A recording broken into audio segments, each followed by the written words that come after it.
This episode of Recording Studio Rockstars is brought to you by iZotope, Native Instruments, Atom Audio, and SAE Institute Nashville. You're hearing my voice right now mixed through iZotope, RX, Ozone, and Neutron on Atom Audio monitors and headphones. Please check out our awesome sponsors using the links in the show notes below, and like and subscribe to our YouTube channel and leave us a comment. It's a great way for you to help support this show. Now get ready to rock. I will tell you, for those that have begun doing it, the demos that I'm getting that are AI generated are better, fully fledged, thought out songs than the songs I was getting previously that were demos. And the reason is that the iPhone demo of them doing their own song, since this person isn't a professional performer, they're just somebody who's dabbling, they can't play or sing as well as the thing they're imagining. So AI bridges the gap to allow them to deliver the thing they're imagining, or at least something they can claim is theirs.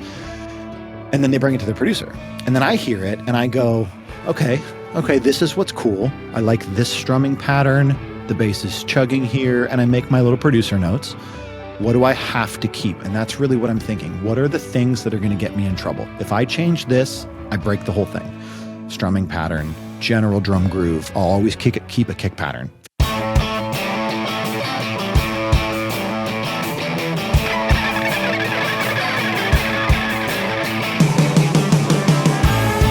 Welcome to Recording Studio Rockstars. I'm Lid Shaw, and this is the podcast created to help you become a rock star of the recording studio. Dreaming of a career in audio or the entertainment business? SAE Institute Nashville, in the heart of Music Row, offers hands-on programs where you'll learn on professional-grade gear with industry pros, learning through real projects, not just lectures. Explore studio production, live sound, audio for film, and a whole lot more. Or take the entertainment business program to learn about contracts, promotion, and more. With diploma, associate, and bachelor's programs, there's a path for you. Book a tour today at nashville.sae.edu or call 615-244-5848. Howdy, Rockstars. It's your host, Lid Shaw, and by God, welcome back to Recording Studio Rockstars, bringing you into the studio to learn from recording professionals so that you can make your best record ever and be a rock star of the studio yourself. My guest today is Daniel Robert Ford, also known as Dr. Ford, an 11-time award-winning and 8-time iTunes #1 record producer and mixer.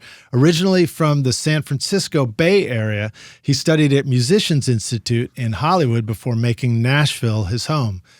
With a passion for country music and working directly with artists, Dr. Ford has built a successful career producing records for clients in Nashville and internationally. Now, with the opening of his second commercial studio, he continues to expand his reach. Outside the studio, he's an avid weightlifter and a purple belt in Jiu-Jitsu at Gracie Barra Franklin. Dr. Ford's also been a guest previously on the podcast, as I mentioned, on episodes RSR136, 218, and 367. You can go hear his backstory. We talked about mixing vocals, mixing templates, all kinds of great stuff. So if you enjoyed this episode, you're going to want to go check those ones out too. Please welcome back to the show, Daniel, a.k.a. Dr. Ford, to Recording Studio Rockstars. Daniel, are you ready to rock finally, dude? Are you ready to rock? We've had to start this thing. Like, this is the third time we've started this podcast. It's okay. You know, technology is such a pain in the butt sometimes. I'll start anytime with you, buddy. It just like kept kicking us out. I don't know what it was. So I restarted. What do you do in the studio when things are acting up? Go to the bathroom.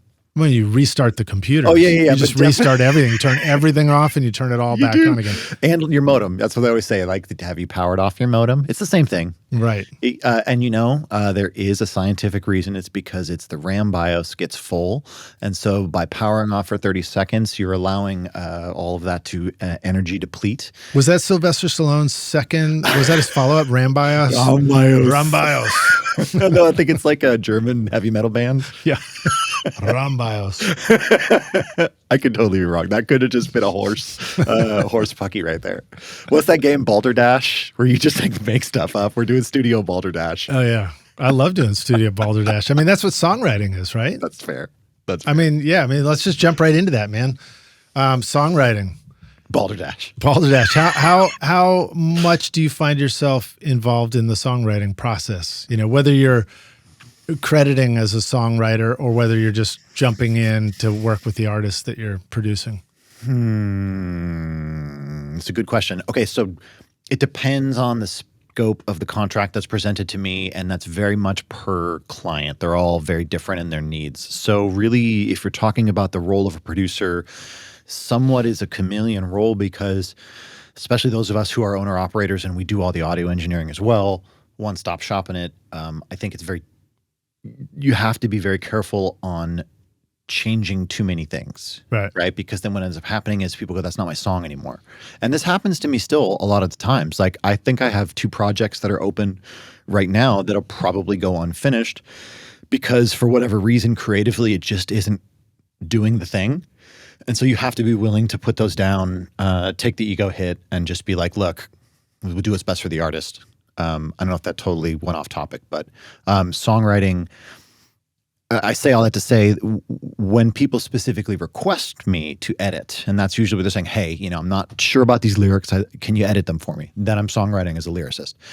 If they don't have a track and it's someone who's like, hey, I want to have what I consider like a Los Angeles situation where they're top lining. So this would be more prominent in like EDM, pop music, rap music, where the beat is made first and then the vocalist top line to it. Rappers specifically, this is normal, right? Not so much in Nashville. We've kind of developed the one place where songwriters get together and do all of the like heavy lifting beforehand, and then we interpret, right? We take the chord shapes and we interpret them into an arrangement. And so the bummer is that does not make one a songwriter. It makes you an arranger. And so if we're going by the old definitions of how the music standards exist, if you wrote a jazz standard and I want to do a cover of it, I'm an arranger. I'm not a songwriter. So there's no master ownership. Well, that's a lie. You would own the master that you created, but but is it a compulsory license that you'd have to get, which only gives you 10% of the publishing and 0% of the songwriting? I think that's right. Somebody can quote me on that, or can double check me on that in the comments. But that's like TV Sync World stuff. So there's not a lot of money in doing those kind of covers and those kind of reinterpretations because all of that money goes back to the estate. And it should be that way, right? I mean, it's like, that's your song. So actually, I'd push back on that a little bit. I do know some people that I think have done very well doing cover records and stuff like that. Believe it or not, it was the drummer in my first band up in St. Louis. I reconnected with he and his brother up there, and we stopped by their house and studio to visit. And I was like, it was like that's awesome. It was like this amazing sort of palatial estate, and I was like, what are you guys doing? You know, did you have like a real hit song or? And he was like, no, we had lots of songs. And I was like, well, what's that all about? And I guess in their case, it was like just doing instrumental covers. They would do like Christmas album after they would do cool. every seasonal and it just worked. Album, and they just cranked them out in awesome. Every style they could think of. And, well, there you go. Apparently it worked. But. Okay, so if I'm right, and I may not be right, but if I'm right, then the smaller piece of pie at scale is a pretty big pie. Right. Yeah, that's probably exactly what it is. So right? If that's your cup of tea, rock stars, go for it. Like if you find that niche and you're like, yeah, I love doing this and it's working, there you go. Yeah. Yeah. Yeah, but it's you know, you're absolutely right for the songwriter here too. I've done as a producer, I found myself in many situations where you're jumping in to help work out the lyric ideas or suggesting things. You know, you ask if they want feedback, and when they say yes, you just give it. A lot of times I say to them when I do it, don't give me any songwriting for this, but really the rhyme should be ba-da-da-da-da. And they're always like, oh, yeah, that's easier to sing. Or sometimes in the process of vocal producing, footnote, I'm married to a vocal coach. I've been living with this woman who I adore for 17 years now. Mm-hmm. So she teaches vocals out of the house. We've always had a room for her, which is her office, that is her dedicated teaching studio. Although at times she's had leases and such to teach off site. So owner of the Vocal Academy, Hannah Anders, she's amazing. So I have a lot of language in my ear, in my memory of like listening to her through the walls, of coaching stuff, of being a part of it, like as far as like attending some of these master classes and just taking notes. A long time ago, I realized if I wanted to be a really good vocal coach, I probably need to be a pretty decent if I wanted to be a really good vocal producer, I probably needed to be a decent vocal coach. Yeah, I started adopting a little. I just started trying to understand that better. Exactly, right? Talking to singers is one of the most difficult parts of vocal producing. And so much so that I've found that I tend to neutralize my personality when I'm on the microphone, on the talk back, and they're on the vocal mic. And I'll even go so much as to tell them, hey, I've been told I'm a little dry. And this is so funny because it's not the person you know. I'm pretty animated, but I'm doing this on purpose. And I want them to find that I'm level and even, like a well-compressed signal. And why is because if I get excited, I mean, that's fun, but my excitement raises their excitement, right? And my upsetness, whatever that disappointment or being like, it's not going well.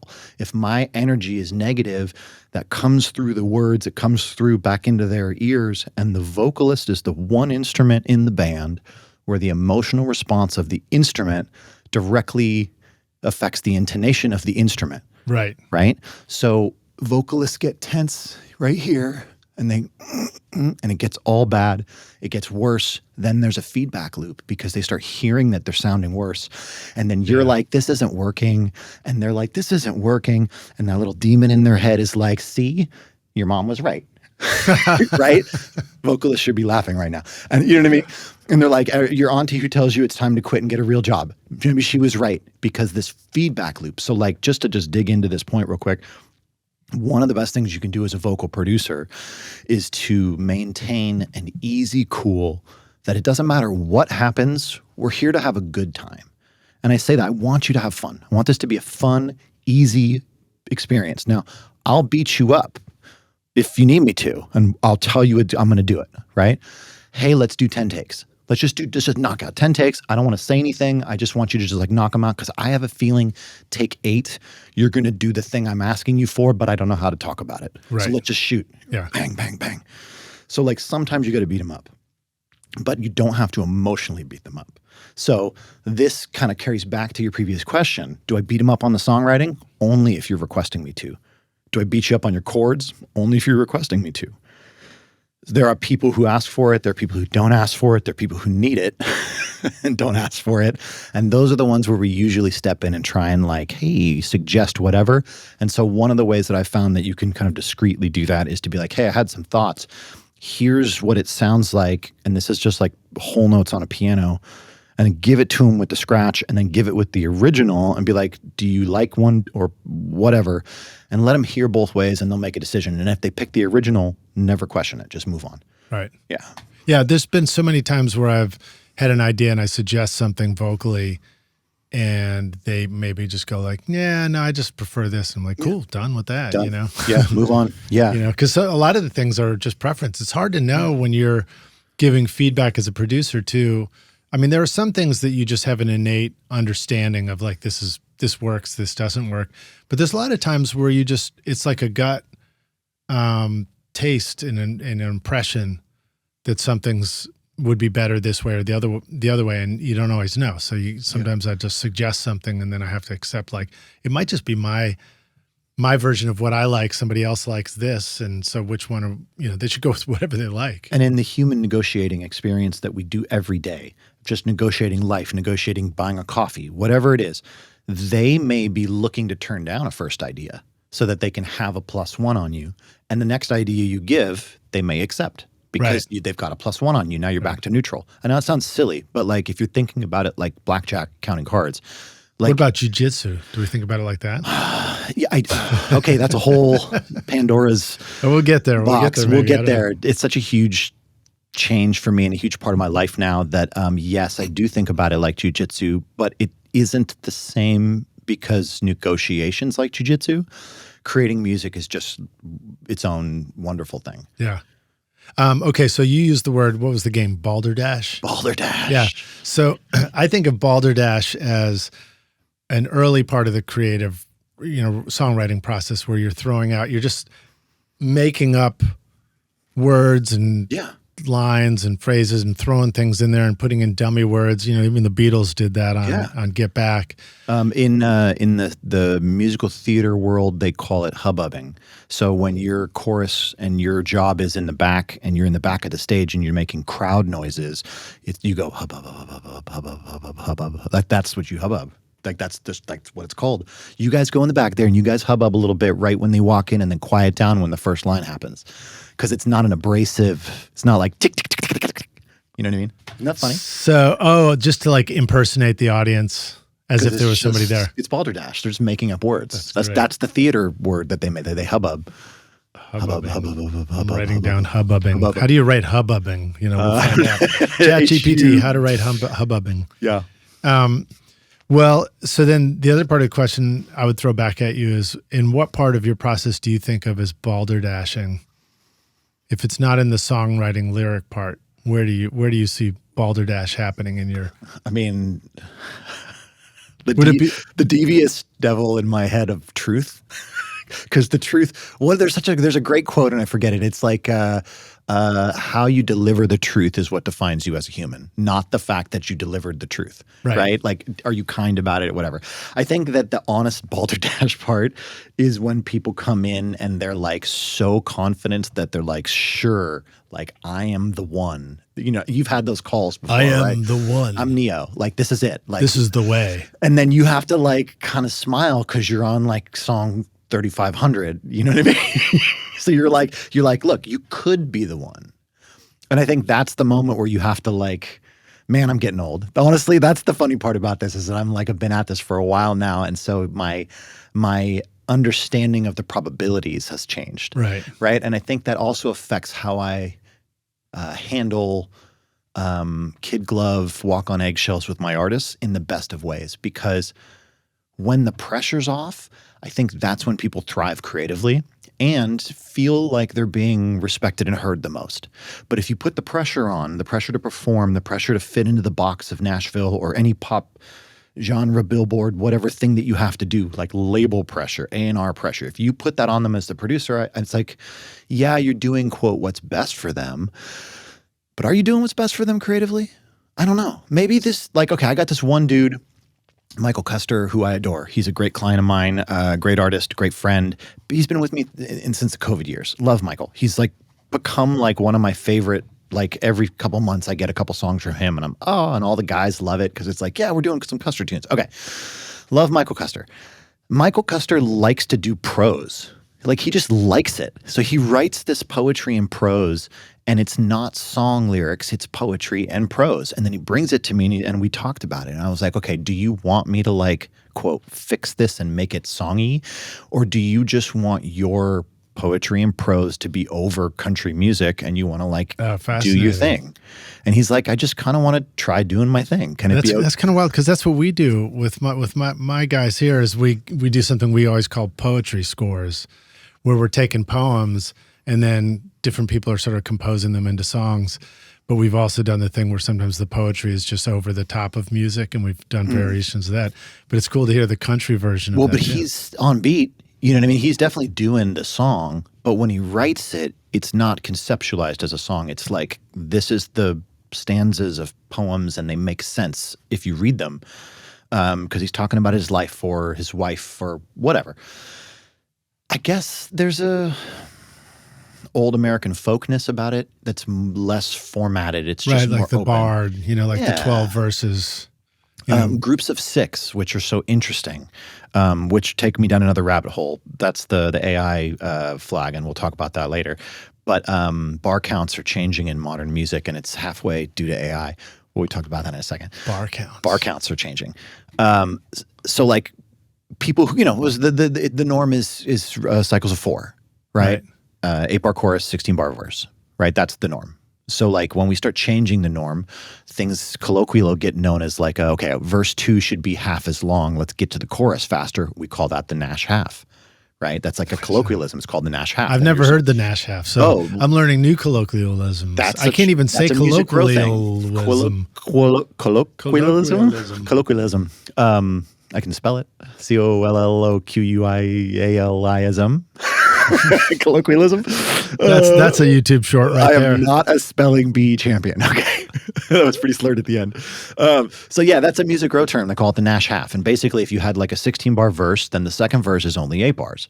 Now, I always laugh because what ends up happening in the studio in real practical terms is that you're out of ideas because you wrote the first verse, you wrote the first pre-chorus, you copy-paste the pre-chorus to the second one, you write the chorus, or maybe you had the chorus idea and you backfilled the verse, and now you're like, oh, we need verse 2. Right. Okay. And then you get halfway through and you're like, you know what? Let's just make a Nash half. Yeah. Like that's enough ideas. Like we did it. Okay. And then the best part is then you're like a bridge. And the bridge keeps getting shorter and shorter. And now you have like half of a Nash half bridges. So there's like a 4-bar bridge. I've seen 2-bar bridges.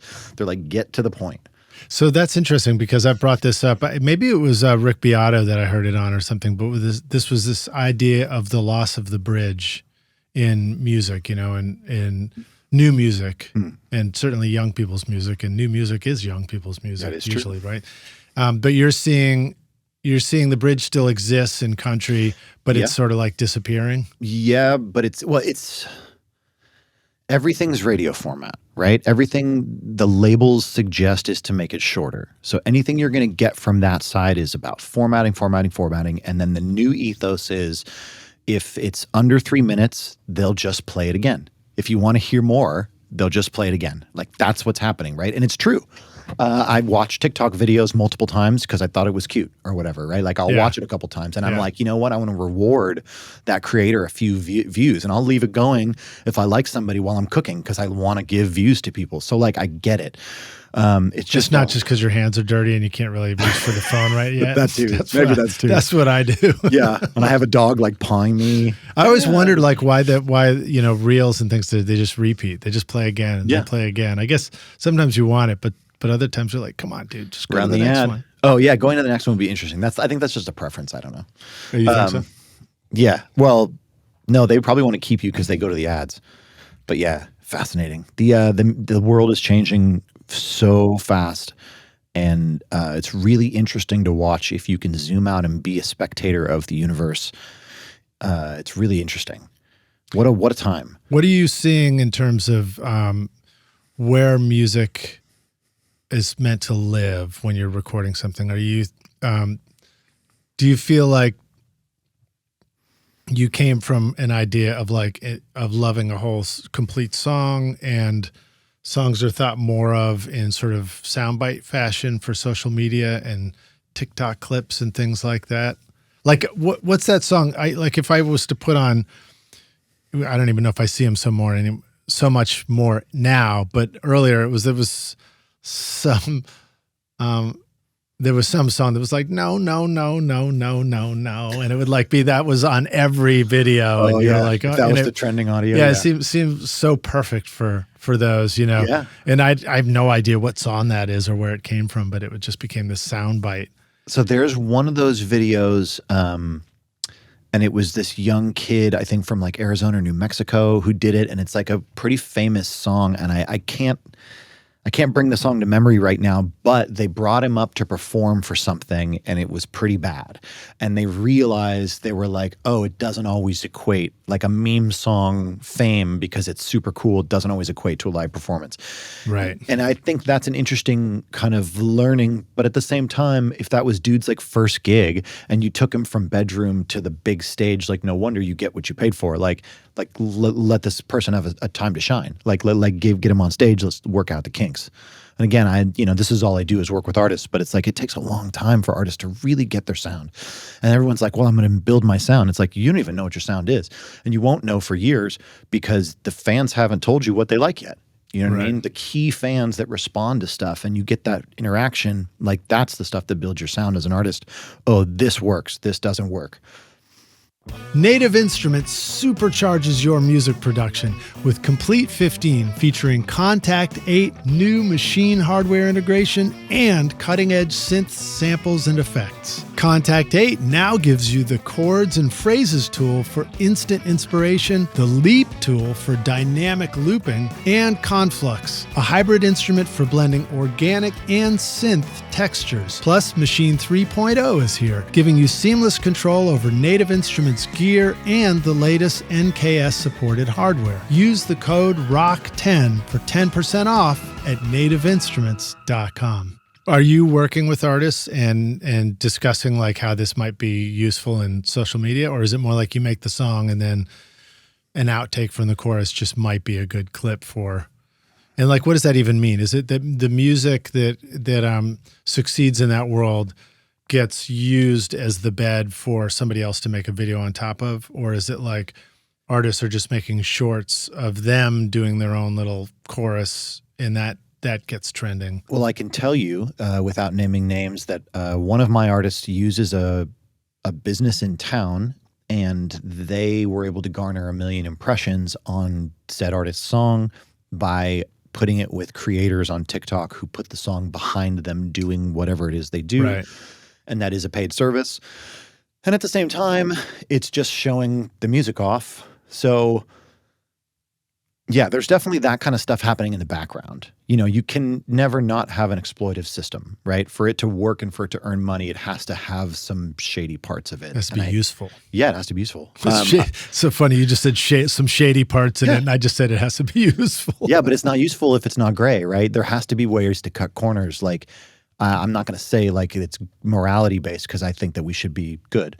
But like if you look at the way business works, like there has to be a place where you cut corners. Otherwise, profit doesn't exist, which is actually a really great segue to efficiency. And one of the things that I've been working on over the last 7 years that you've known me has been my efficiency. I do a very specific set of tasks the same way in the same order. My process of making a single has not changed in 7 years. And it was the same before that, but I really just refined it. And so I would just say, like, as a turning point in the convo for the rock stars listening, profit lies in efficiency, not by taking advantage. And there's a poll for morality where there are to be situations where you can take advantage, and it never serves you. It doesn't serve your reputation. It doesn't serve you in the town. These are people that are going to come back to you. So to that point, I personally have 2 open contracts right now worth about $1,000 each for the closing. And the only thing they had to do was come cut the vocal. And for a variety of reasons, when a record disappears right at the point where they have to cut the vocal, maybe they couldn't afford the closing, and that's okay. I'm a flexible guy. I can work with them on that if you talk to me about it, but they typically don't.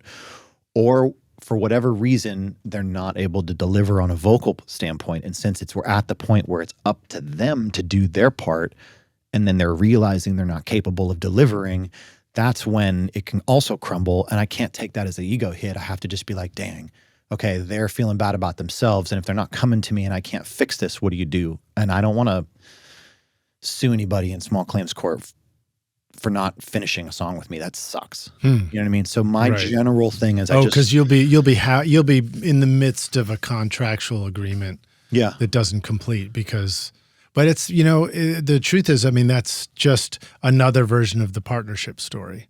Okay. You know, well, I mean, the partnerships are challenging. You know, That's true. You partner up, you do a thing, and you don't really have control over whether the other partner in this equation does what they said they were going to do. And in this part of the partnership, they're technically your boss.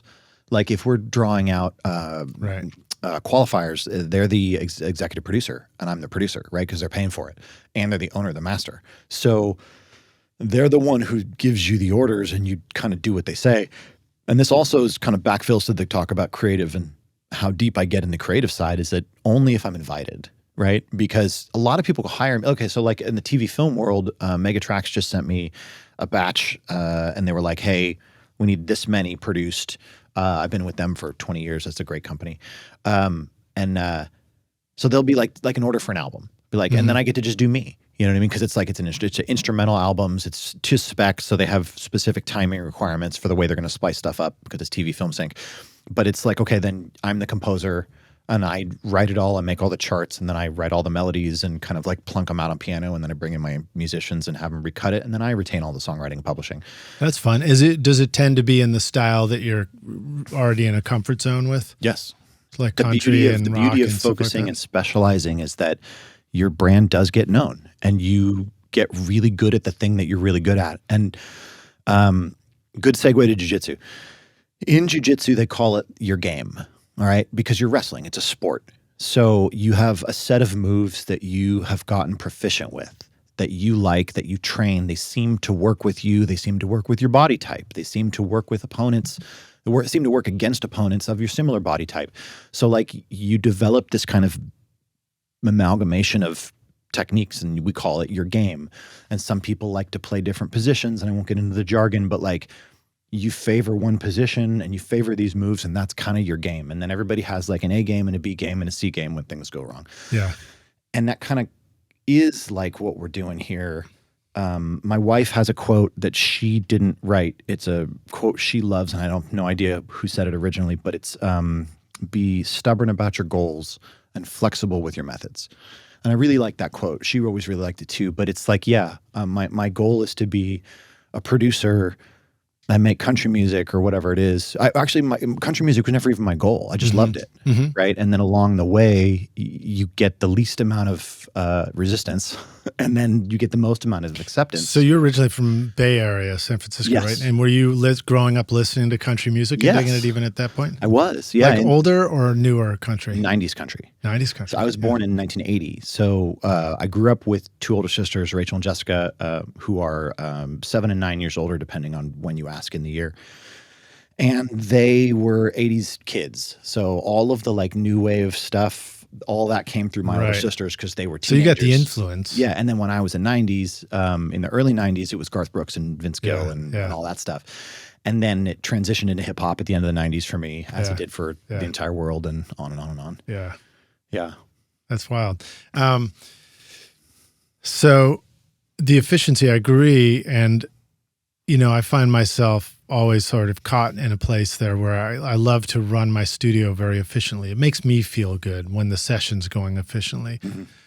And I know that I can be very productive, and I know that I can do a better job of making clients that I work with leave happy because they felt like they were productive, you know? But there are times where I have to realize that, okay, Liz, it's like you said, it's the flexibility.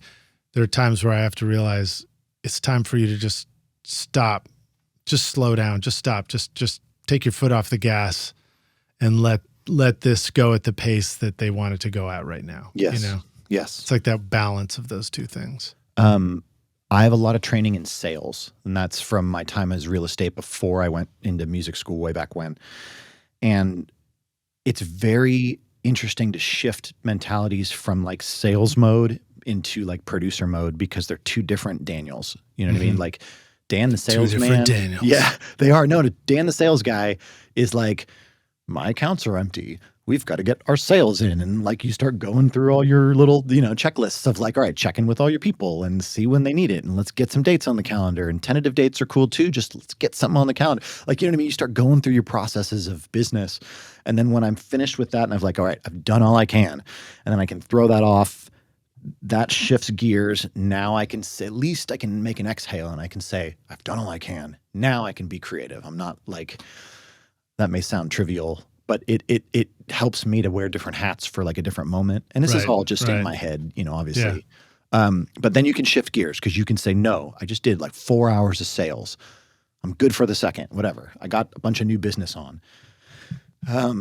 Efficiency is such an interesting topic because it's a bit ambiguous. How do we become more efficient? And I'll take it again back to jiu-jitsu, is that how do we teach new techniques? Is that we begin with showing you the technique multiple times. Then typically for the kids class, we ask questions and we say, well, what was the first step? And on and on and on. And we make them answer it until you believe that the kids have enough of an understanding that they can go try it. Then they go try it and it's a total cluster, right? Right. You say cluster fun, right? And by the way, love the kids. And I love the 4 to 7 year old jiu-jitsu kids are my favorite age group because they're like little Pez dispenser bobbleheads walking around like knocking each other in the head, and they laugh and it's so fun. I teach kids jiu-jitsu, coach kids jiu-jitsu. And so they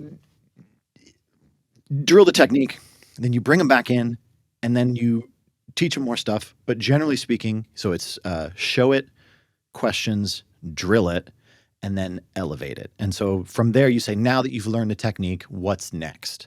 Okay, what's the next thing you're going to go to from here? And then you get the transitions working. Once you've got the technique and the transitions, then we do pressure testing. So in Jiu-Jitsu, they call them live rounds. You might do Shark Tank, or we'll call it specific training, which is a resisted roll, but it's starting from these parameters of like, you're starting on your knees and the winner is when X happens. Okay.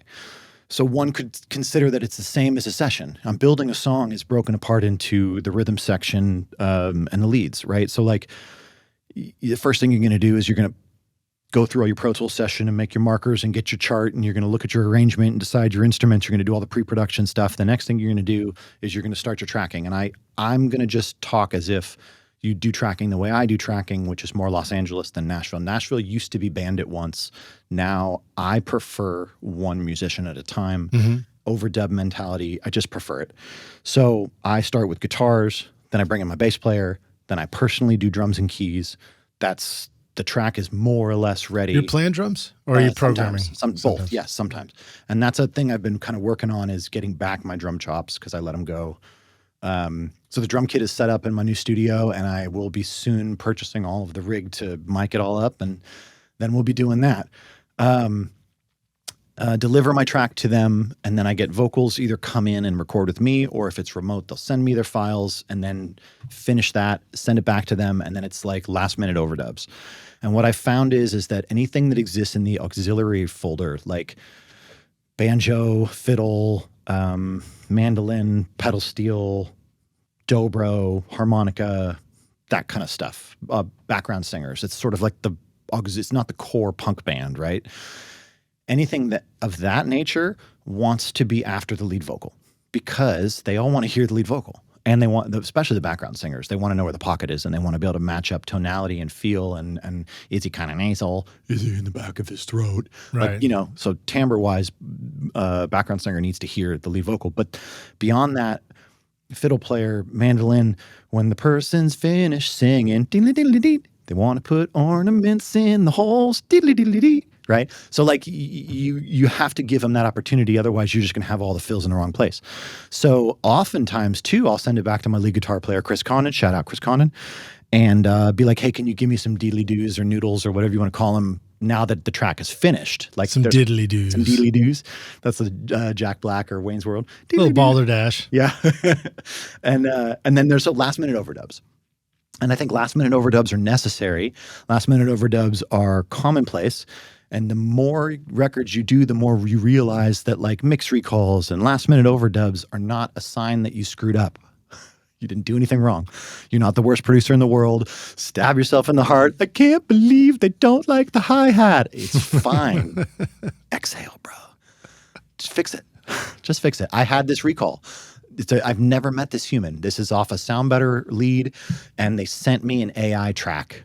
Bum, bum, bum. And yeah, we'll get into that too.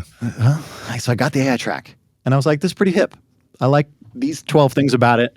We have a conversation. Great. Let me show you what some Nashville players can do. I chart the thing, made a couple chord changes, showed him the chord changes before we tracked anything. What do you think? Do you like this? Yep, we love it. Okay, great. How do you show chord changes to somebody remotely? Either using, what the heck's it called? Audio movers. Mm-hmm. So audio movers is my go-to, and I'll send a stream and just let them hear it.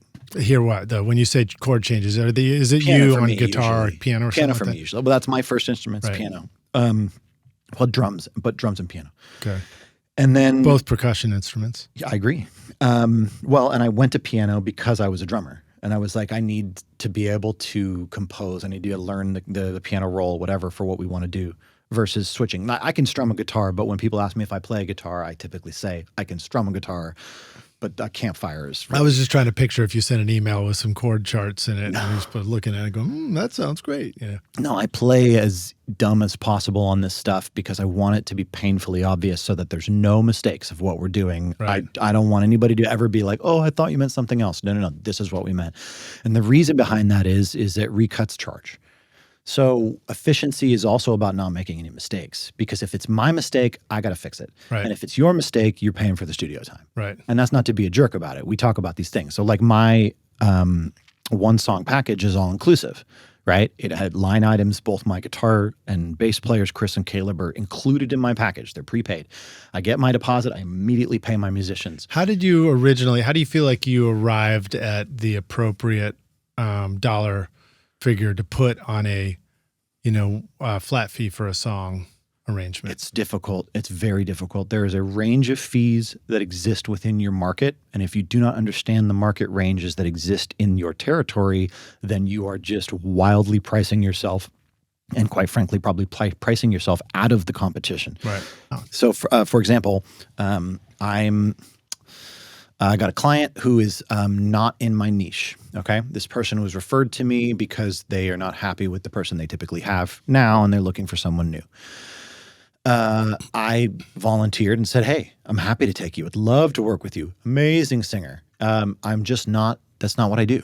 And I have to bite my own tongue and be like, no, it's not what's best for the artist to force them to work with me. Like, I would love that opportunity and I will do my dangest to do it, but it's not what I do. At Isotope, mixing just got even smarter. Introducing the new Isotope Catalyst series, Plasma, Aurora, and Cascadia, designed to transform your sound with intelligent processing for dynamically precise saturation, reverb, and delay. Plus, Neutron now features 3 new modules and an upgraded AI-powered mix assistant to help you get killer mixes with ease. Use the secret code ROCK10 to get 10% off the Catalyst series, Neutron, RX, or any of Isotope's incredible plugins at isotope.com. We were talking about efficiency in the studio. We were talking about arriving at your rate for flat rate song production. You know, I assume a part of it has to do with having done enough of them leading up to it that you start to realize how much time it's going to take and how much everybody needs to get paid and stuff like that. So line items are an important part of that because people raise that on you often as well. So we got to keep your with inflation. Right. My musicians raised rates on me last year, so that means my rate went up, which was rough, and I did not raise my rate because the world raised rates on all of us. Yeah, but I didn't get to. Right. So like I haven't raised my rate in like 4 or 5 years now because everything's changing around me. And so the rates go up, but it's not profit for me. So again, we have to double back to efficiency because it's either cut corners, exploit people, or become more efficient. Right. So I'd rather be more efficient. And so the reason I brought up this client that didn't come to me is that now that they're not coming to me, I can be on their team and I can help them figure out who the next person is. And so I'm starting to see other rates. And this one person sent rates to the artist, and it was double my rate. And I looked at the artist, and I was like, I mean, you hear what this is delivering, and it was not worth double my rate. Right. And they're like, okay. And they're having a conversation in their head because they're like, well, I could have had this dude for this rate, and now this is the only thing I can find that's decent, and it's not even that good, and it's double the rate, right? Because of scarcity of location, right? And okay, she's not going to hire that dude. I shouldn't have said she, but she's not going to hire that dude. And the reason is that because that dude doesn't understand his position in the market. Therefore, it shows the experience is not there, right? Because if this person has existed in this market for quite a while, they would know, especially in Nashville, that for that price range they were quoting, which is double my rate, you can get some heavy hitters here in Nashville. Now, if you're going to price yourself at the level of the heavy hitters, and I'm talking big dogs, then you better have accolades and audio that measure you up to the big dogs. Otherwise, you're just taking advantage of people until someone catches on, right? Because at a certain point, you're going to do one song with these people and they're going to be like, this is not working. And why isn't it working? Well, because there's so much more involved in it that comes through 20 years of experience, right? But this person doesn't have that, which is evidenced by their overpricing themselves out of the market. So either what's going to happen is you price yourself out of the market and you end up having to give a lot of discounts, which is always indicative of a higher price. And I never want to give discounts. I'd rather just pay this and I'll take less every year. You know what I mean? If the prices go up around me, I'll take the hit. But like giving discounts is such a bad energy for your business. Like it is what it is. Anyways, I digress.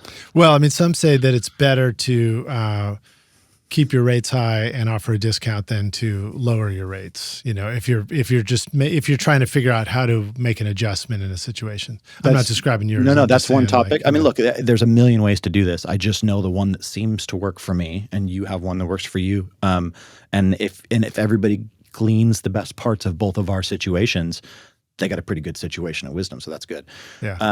I would think like my podcast is a bit more of an analogy to what you're talking about, a flat rate thing. So like working with I have to go too much into the details here, but like, for example, if I was to have a sponsorship arrangement or something like that, it would be a flat rate situation. And then I would feel more the onus to get it really efficient with how I produce it so that it works within that, and then sometimes rates go up. I mean, that's just part of the business that we're all in, And we are at a time of inflation, and people are making less money, which means that certain things get cut first. So we have to be very mindful of budgets.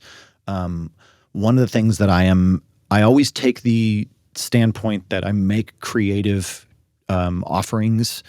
Hey, what would be really great would be a $1,500 brass section.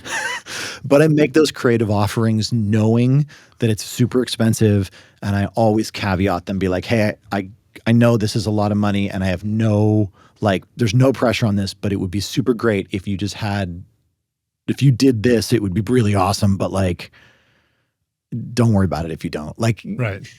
You know what I'm saying? Like, brass is expensive because you're going to pay like. Well, you got to bring a group of musicians. Yeah, plus an arrangement fee for the paper and a couple $100 per hour per person. Like brass is good. I love brass, but it's not cheap. So like when you make those offerings to people as like a last minute overdub, it's like you have to do it knowing that you're like about to just reach into their pocket at the hardest time we've had in a few years.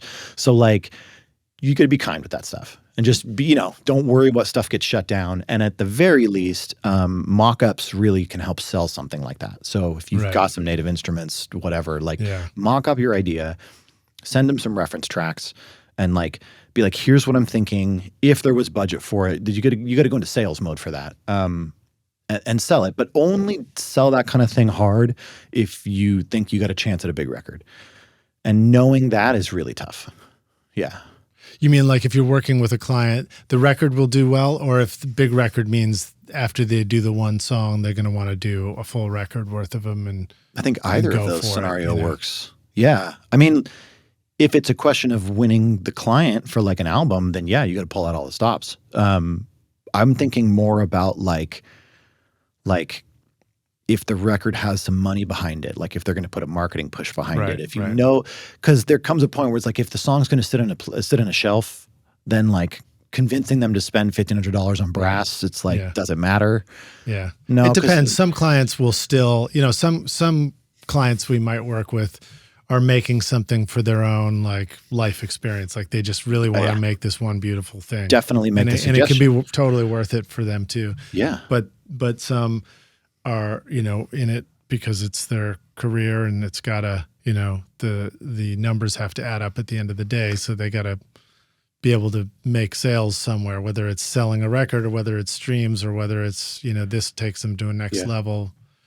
And it's so hard because making money from streams now, we understand it pretty well at this point, and it is a very long tail, and it definitely has a scale factor in it. Like you were talking about your guy with the covers earlier. Like you really do have to have a high volume of songs that are still getting streamed after their relevancy is stopped, after the initial release phase is stopped, or you have to be that person that's earning enough of the returns from like TikTok or whatever that you can justify new content over and over and over and over again.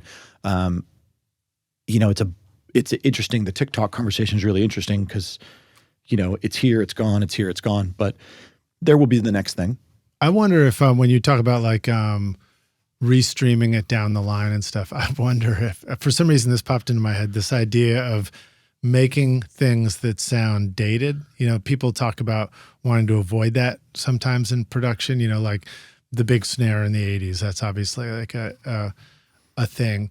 But when something has a life or comes back around again, a lot of times it comes back around again because it has that sound of that time or whatever. I think it's the 80-20 rule. Idea.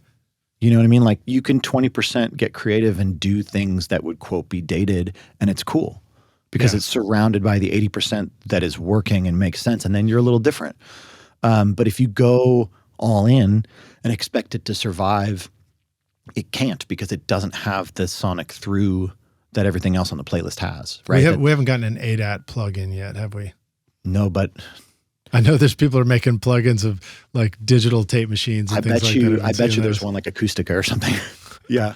The sound, bring back the sound of the 90s. No, they've got some really good drum stuff though, drum machine stuff that has that sound. Oh yeah, well drum machines, that's a signature instrument. Yes. I'm thinking about like that, the funny the tools that we've used in the studio that impart a quality onto the sound. I love a good like timbre changer. I mean, a part of that is so fascinating is like guitar pedals, right? And we talk about sound design, and it's like there's so much sound design at the guitar pedal level. There's so many guitar pedals, right? Of like you can sit there, and what's funny is that like a young guitar producer who's not the guitarist, right? But you're sitting there and you're the audio engineer and you're hitting a young me. Might have made comments about thinner guitar tones or stuff that was too boxy, or maybe like the fuzz was doing a weird resonance or something. But the older me tends to embrace those tones more and be like, they're more interesting. I mean, I'm still going to add a max bass, or I'm still do whatever. I'm still going to EQ them, but like not forcing the guitar player to like, I don't know, undo stuff because I'm saying it's band limited or whatever, right? And it's such a weird thing, but like sometimes, for example, you get a guitar solo with like a really thin tone and it soars above the track, and you're like, it's a good thing I didn't force him to make that fat. You know what I mean? Right, I don't have to mix it. I don't have to do anything to it. It's just flying above the track, right? Yeah. So like it's interesting because like guitar players are pretty good with their sounds. And that's tricky to do, especially with what you're talking about when you're doing overdubs, you're building records one brick at a time, like that, is having the foresight to know what kind of sound something needs to be so that when everything else is there, it'll sit just right. Yeah. You think about like bright sounds, you mentioned a thin guitar sound, but think about like, the classic, like the Yamaha C7 piano in country music with lacquered hammers where it's really got that bright attack on it. It's because of doing enough records that people knew that that's what you were going to need, or at the end of this process. The blue sparkle Rhodes in was it Sunset Sound or whatever, that the famous blue sparkle Rhodes that they put the thumbtacks on the hammers. And it's in a Rhodes. Yeah, it's the reason why it's like the Rhodes they used on everything. It's in the Keyscape. They sampled it for Keyscape, and it's the reason it sounds like that and doesn't sound like any other Rhodes is because there's thumbtacks on the bottom of the hammers, the felt hammers. They put so when it hits the string, it's this like bell tone. Fascinating. Yeah, just like Attack piano. There you go. Yeah, it's fun when you start discovering that stuff. I remember. You don't want to You don't want to stick tacks in your piano hammers to see what it sounds like, because it actually will mess up the hammers when you want to have the tacks out. But there are cool tricks you can do for a piano if you want to have that tack piano sound. I don't know about on a grand, but on an upright, like Brad Jones, who was my mentor over at Alex the Great Recording, he built something. So it was like a metal rod that went across the upright, and then it had little leather strips that hung down with a tack in between them, and then they went down between the hammer and the string, so you could raise and lower it in and out to get that tack piano sound when you wanted it. And I think somebody's probably making like things that will, a lever you can switch, like that's cool to adapt it to a tack piano. But it's such a cool sound. Yeah, when it works, it works. Yeah. And in country music, you have an opportunity for interesting piano textures because of honky tonk and kind of that like out of tune Western piano, like which is basically just modulated, anyways. But like really kind of gitchy sounding stuff works well with the country bass, like doom doom doom doom. Yeah, like it's real kind of banjo-y and fun. Anyways, I think of tic tac bass is what they call it, where like you double the guitar on top of it even. Yeah. Sometimes you do that. And I saw a band what are they called? 12 Against Nature. I just saw them play, and they did a Steely Dan cover. And actually, funny enough, if you're listening to this, shout out to Doug Sarrett, who was there, who was mixing it. It sounded really great in there. And I ran into Carl Tatz there too, who designed my studio. Love Carl. Nice to see friends out. I have his subwoofer. But I noticed on one of those tunes, the bass player and the guitarist, who was playing with a little bit of a gritty guitar tone, were doubling the same line. And it sounded so cool. It was, I forgot what the song was, but it sounded like, it was like, oh man, that's a great sound. Yeah. That happens in rock and roll. I mean, the Ramones all play the same, they're playing the same, it's the same parts. But what's his name from Bakersfield? And I always it slips my mind, but he's like the one country guy from Bakersfield, California. And they really did a lot of that. God, why can I? You just keep going. I'll anyways, he's like the guy from Bakersfield. There's only one. I mean, there's more, but like historically, and I can't think of his name. Buck Owens. Buck Owens. There you go. And they did a lot of ding, ding, ding, ding, ding, ding. Yeah. It's all very rodeo, but it's fun. People don't understand that a lot about California is that a lot of it's farmland. And when I grew up, we were going to the Cow Palace. That's where we saw the bands, and it was rodeos when it wasn't bands. The Cow Palace. The Cow Palace in Oakland. I'm telling you, now things have changed. Now, obviously, it's not that. That's probably Cow Palace Apartments now. Yeah. But it was. I've seen a lot of bands at the Cow Palace and rodeos. Well, I remember going out to go visit family friends late 80s when I was on a college, or mid 80s, actually. I was on a high school, spring break trip or something like that. I went with a buddy of mine, and we were staying with an artist there who had a son who was similar to our age. And he was way into Waylon Jennings and the Outlaws. And I was like, what's this? I was from up north. I didn't know anything about country music at that point. But it's interesting to hear you say that too, because it's like, the influence was strong out there. Yeah. And it's very regional. Like when we're producing stuff, and I'm specifically, I start all my sessions with Chris Connon on guitar. I have for 5 years now. I mean, I swear we've done 1,000 songs together. And so I'm starting with him, and then, my job is to interpret, and then his job is to reinterpret. You know what I mean? I tell him the thing from the client, and he goes, okay, I think you're saying this, through his fingers, right? Session guitar is so fun because I love a great guitar player just private concert right in front of you. Yeah. So it's such a fun thing because I always say, who's your favorite guitar player? And it's at this point, Chris is my favorite guitar player, and I get to watch him play private concerts for me all the time. It's super fun. So I live through his fingers, or what's that? It's a V word, I forget. Anyways. Vicariously. There you go. Vicariously through his fingers. Because I never took the time to get my chops together. I can play, but I can't play. Sounds like a prescription drug, doesn't it? Vicariously. Vicarious. He was hooked on living vicariously. Are you tall, short, old, young, near, far? You too could live vicariously with Vicariol. There it is. Are you ready to launch your career in the audio or entertainment business? SAE Institute Nashville, right here in the heart of Music Row, offers hands-on programs to prepare you for the industry. From studio production and live sound to audio for film and a whole lot more. You'll learn by doing, working with professional-grade gear alongside experienced industry pros. If you're more into the business side of entertainment, SAE's Entertainment Business Program teaches essential basics like contracts and promotion to help you navigate the industry. With diploma, associate, or bachelor's degrees, there's a path for everyone. Plus, Career Services supports graduates as they take the next step. Want to see it for yourself? Immerse yourself in Nashville's exciting music scene and book a tour today at nashville.sae.edu or call 615-244-58. Howdy Rockstars, we're back now for the jam session, aka the second half of the show. My guest today is Daniel, aka Dr. Ford. And you ready to jam, dude? Heck yeah. All right. So tell us about your new studio. I think you just moved into a whole new place. Yeah. So 2024 was a crazy year for me. A variety of things, and all for the good, net positive, So I was in year 6 and change at the Sound Kitchen. I had a commercial lease there, did 5 years, and then I renewed my lease. And so everything was good. I would have stayed indefinitely. But I knew that there was coming a point where the owners were going to retire and sell. And there had been people that were circling around, and various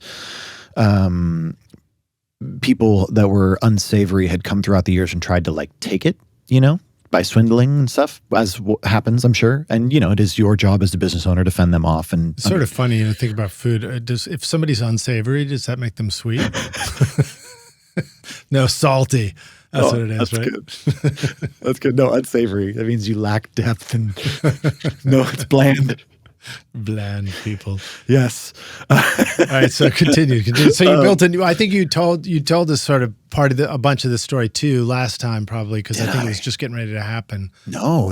It happened out of nowhere. So maybe it was when we had lunch then. It was when we had lunch. Yeah. So last April, I was like a Wednesday afternoon, and I was sitting in my studio just working.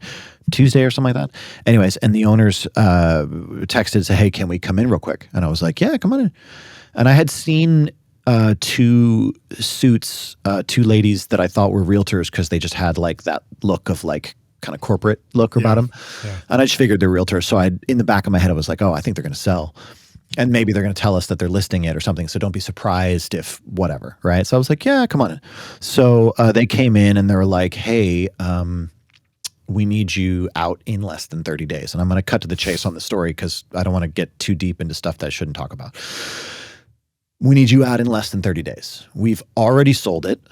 The escrow closes on blah date, and we need you out in less than 30 days. Now, I had less than 30 days. Less than 30 days. Wow. Less than 30 days. Now, I had an active lease. I had many months left on this lease. And meanwhile, it's not like you were in the middle of many projects that you made great promises to people and you were like trying to keep everything I had an ongoing business. Yeah. And so I said, look, I can definitely stop taking business as of right now. And with the business I have on the calendar, in theory, I can make these dates work. Yes. But anyways, cut to the chase. Lawyers got involved. They were forced to buy me out of my lease, which was good for me. And so I left pretty quickly in less than 30 days after a small back and forth. Shout out to lawyers. And so they bought me out of the lease. And so I had a little bit of money to play with. That got me through the next 4 months of searching. It took me 4 months of everyday searching all summer. With a realtor, with multiple realtors. I had 2 different realtors looking. Shout out Rick Deckbar, great realtor in Berry Hill. Love that guy. So I actually got to see Westlake Audio. This was in June. Westlake Audio, if I can talk about this, ditched their lease. They just walked out. Oh, right. The shop in Berry Hill. Yeah, they're under some serious problems right now. And so I won't get deep into that rabbit hole, but I got to go tour Westlake Audio and I almost rented it. And it was going to become Daniel Ford Audio. Great location. Amazing. Unfortunately, they took all the acoustic treatment out, which is no surprise. But the landlords wanted like $5,000 for the whole building. And I wasn't going to use all the offices and one of the showrooms. And I wasn't going to pay $4,000 for myself to have a studio location. That's way too much money. Right. So I had to let that go. But good luck to them. I hope that all works out well. Good luck to the Westlake Audio's guys. They're going to need it. It's a problem. So finally, end of July, I find this place, which is in Berry Hill. And I walked into this studio and it was the exact same price as what I had been paying at Sound Kitchen, which was like, okay, that's crazy. I was expecting to pay more. And in the end, I have had to pay more because I now pay for all my own electricity, water, and other incidentals, internet and all that. Insurance went up and all that. So I did end up having to pay more money every month, but it was in the incidentals, not in the rent. But I found this place. So I walk in and it's completely empty except there's this very clearly someone spent a good amount of money making a control room. And you can tell it's a control room because it's oriented in such a fashion that there is a floated cloud with like lights in it and it's angled. Right. So you can tell, you're like, oh yeah, the console was here and there's the stuff on the wall and like you can see it. And so as we're in there, they're like, this would be your new control room. And I said, well, if I can be honest with you, I'd much rather have this as my vocal booth. And they were like, well, you have the best vocal booth in town. And I do. I have an incredible vocal booth because it was built to be this like dead control room. And so when you take all the furniture out, it has just the right amount of nothing and just the right amount of like wood floor. And it's a killer vocal room. I can do a full drum kit in there. So that's awesome. And what part of town are you in for that? Just outside Berry Hill. So it is technically cool. Berry Hill, but I'm not on the strip where Studio Row is. Right. Demo Row or whatever they call it. Yeah, Bransford. Yeah. East Iris and all that. Man, I got to meet so many great studio people this summer and hang out. Brad Paisley's producer, Luke, and he was amazing. I almost got a place in his, but like Brett Boyette's the tenant there. And I was like, I want Brett to have his stuff. Brett's a great guy. Yeah. Anyway, it's a crazy search. So I finally found this in July. I had to wait till August for. So you put the vocal booth in what used to be the control room. Yeah, because it was done. And it was already treated. Where'd you put the control room? So I brought in Music City Acoustics. That's what I was looking for their name. Right. So actually, let me pause. So Jared Stansel, the owner, old owner of Pro Audio LA. I think he still is a silent owner. I'm not entirely sure the business side of that. But Jared Stansel, Pro Audio LA, now he runs Valley Acoustics, and he builds studios full-time and does custom studio installs. Jared's an amazing guy, great friend. He's built a ton of studios here in town. Shy Carter's multiple rooms for Shy Carter. And anyways, Jared Stansel. And so he came out, he's an old friend, and we'd always talked when I was in Los Angeles a bit like, man, I want you to build my studio one day. And it's just so funny how that stuff comes around, because you say these things, you're like, one day I'm going to be awesome and I'm going to have all this money and you're going to come and you're going to build my studio, and you like have a drink, and that's like my bro, you know what I mean? While he's building his business and he starts building his studios and all that stuff, and you like talk about it. And then one day you're like, whoa, I have to build a studio. I didn't think this was going to happen until this morning. And then you're like, I guess I got to call my bro. And so I called Jared and I flew him out, and I gave him a pretty decent paycheck. He gave me the bro rate. I mean, I still paid a pretty penny for him, but not as much as I would if we were strangers.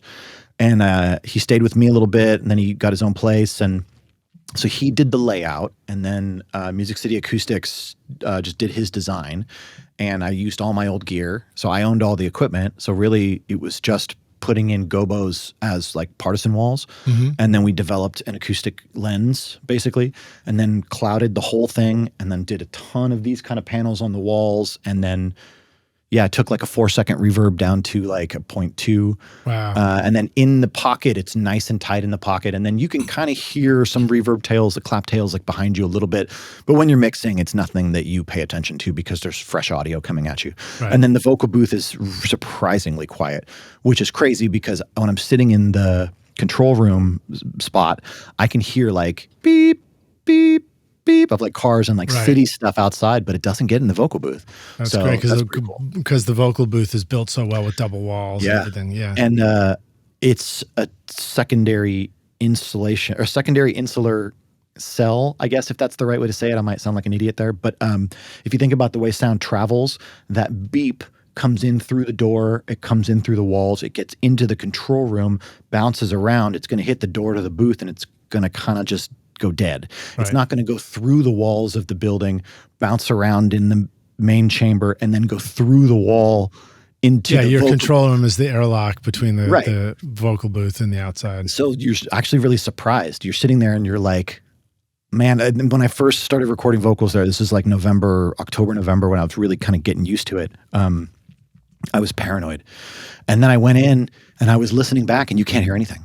Now, I do get some sub rumble from the freeway, so I just have to make sure I got an 80 hertz high pass at the mic or mic pre or whatever. And I've been playing with positioning, like which one sounds the best and all that.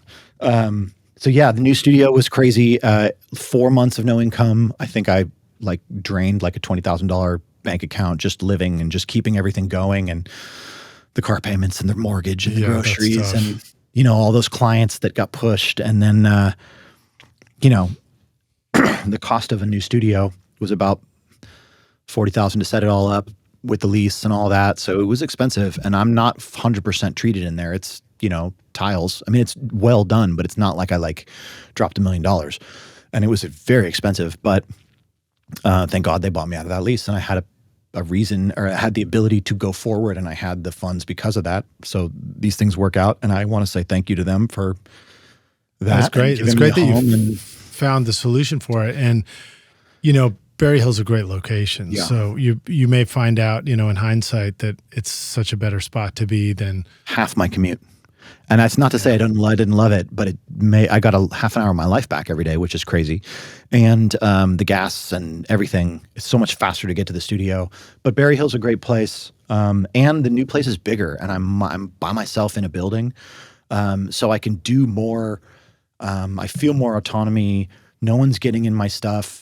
It's really cool. Forced upgrades are crazy. When you when the world forces you to evolve, it's painful. Yeah. But those are often the best. What are some other things that you have found yourself saying, okay, this time when I redo the studio, I'm going to do it a little better this way or that way? Good question. I've always had the opinion that when I'm buying studio gear, that primarily I want to rely on infrastructure purchases over toy purchases. And that's not because compressors and EQs aren't awesome, and they are, but those are luxury items with the quality of plugins that we have now. I mean, what do I pay? $25 a month for Plugin Alliance, and the plugins are spectacular. I pay for the SSL bundle, $15 a month. I get all of Slate and all of SSL. Those SSL plugins are awesome. Huge upgrade that they've made in the last decade. The SSL plugins weren't originally great, and then they were awesome. They're really good now. So yeah, there's so much stuff you can get now that you don't need waves, and you also don't need so much outboard. I mean, you need your tracking stuff, but you don't need that anymore. So there's a lot of options for it. I mean, it's amazing. If you could start right now, you just buy the plugin subscription for $25 a month, and you're off to the races. I mean, but if you're starting, you don't know what to do with all those plugins. That's fine, but you have them, right? You get 10 good ones that you get mastered at, and you move forward. Yeah. So really, I haven't been purchasing a lot of studio equipment because everything I purchase tends to be like DA converters, or I need new stands, or I'm going to start buying drum mics and get the drum mics set up. I'm also going to start setting up an area for podcasting because I have this space, but I don't necessarily have a podcast. So I just want to start with piping an area with cable and getting the infrastructure there so that maybe a client wants to do an interview while they're here doing a record, or maybe they want to do a photo shoot and I've got the backdrop. So I'm thinking about ways I can kind of add value to my service providing so that my clients are getting more out of it, which goes back to kind of something I think you mentioned earlier, which is when you're producing, are you also thinking about vertical video usage for TikTok or Instagram or whatever? And I think the answer is no when you're making the song, but yes, while you have them in the studio, you should do something. And so make video while they're in the studio. Yeah, I know it's a tough thing to do. We get the requests all the time from our label, Go Hill Records. Megan's always like, you guys, we need extra footage from the studio. Yeah. And the challenge is I'm maxed out. Same thing for doing social media, even when I'm producing and mixing and stuff. I feel like I'm tapped out just doing my job. And I don't think about it. And I'm I got to think about setting up the video stuff too. So I think one of the solutions is to get clever with what's a simple camera that I could just mount and it's always set up for, it's on the instruments. It can always be used. Yeah. And this comes back to efficiency. It's not about that we want to or we don't want to. I'm good at it. I'm not good at it. We have to do it. Certain things have to get done. So they should be routine. How do you train a puppy to go outside and go to the bathroom? You take them outside first thing in the morning, every morning, and last thing before bed, every night, because routines matter. Yeah. And so it's the same thing. If we make it part of our studio routines that I show up, I make a social media post, I get to work. Or for me, I'm trying to get back into drumming. So I show up at the studio, I drum for 10 minutes, just doing rudiments and whatever, clickety-clack, and then I go back to work. I'm getting ready to do a big music weekend coming up, and so I have to remember that you need to pick up that guitar and play a little bit every day. Just a little bit. Just even because what happens is I might think I'm going to block out this time to actually work on the music, but if the time comes and I haven't already like got my guitar chops back, I can't actually do anything effectively. Well, this is a good segue to the exercise convo because doing things is such an important thing. I want to autopilot my exercise. I want to autopilot my nutrition. I want my brain doing creative. You know what I mean? I want to produce records. I want to love my wife. I want to hang out with my friends. I want to be in this world enjoying the fruits of the labors that we do every day. Although some people just prefer to be in the studio, which I respect too. But I do want to get out of the studio. And so for me, what really helps is just this kind of understanding that there are things that I do.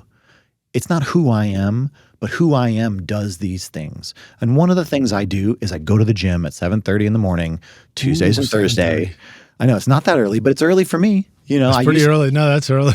I used to be at 4 a.m. go to bed because I was playing video games all night, you know, and I don't do that anymore. Now I'm up at 7:30 in the morning. Yeah. Well, I'll tell you, here's the secret. Get a hunting dog and you'll never sleep again. I haven't slept past 6 a.m. since I got Hank, and I love him to death. But at 5:45 on the nose, literally on the nose, I get a nose and he's all...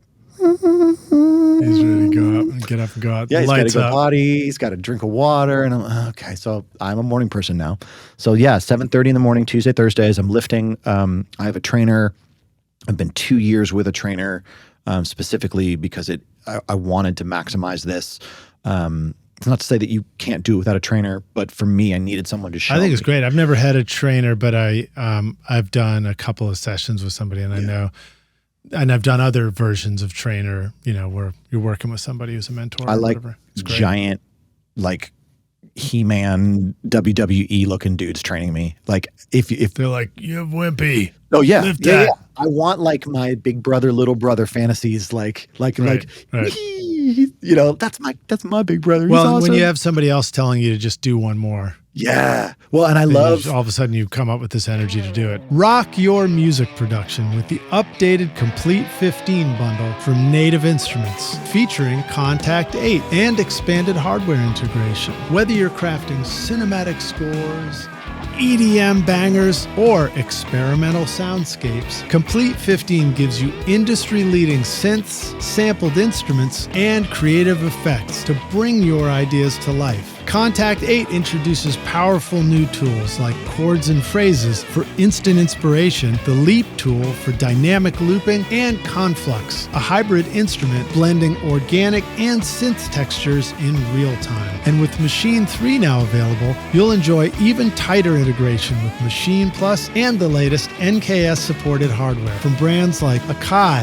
Korg, and Novation. Plus, Complete 15 features revamped Massive X, Guitar Rig 7 Pro, and Isotope 11, helping you shape, mix, and master with ease. Use the code ROCK10 for 10% off at nativeinstruments.com. Plus, you can, when it comes to lifting weights, and we've talked about, I love to talk about health on this on the podcast because it's a big part of my life. I think, you know, it's relevant to this show because it's like, you know, if you love making records, well, then how do you get to, you know, maybe you want to do it for a long time in your life.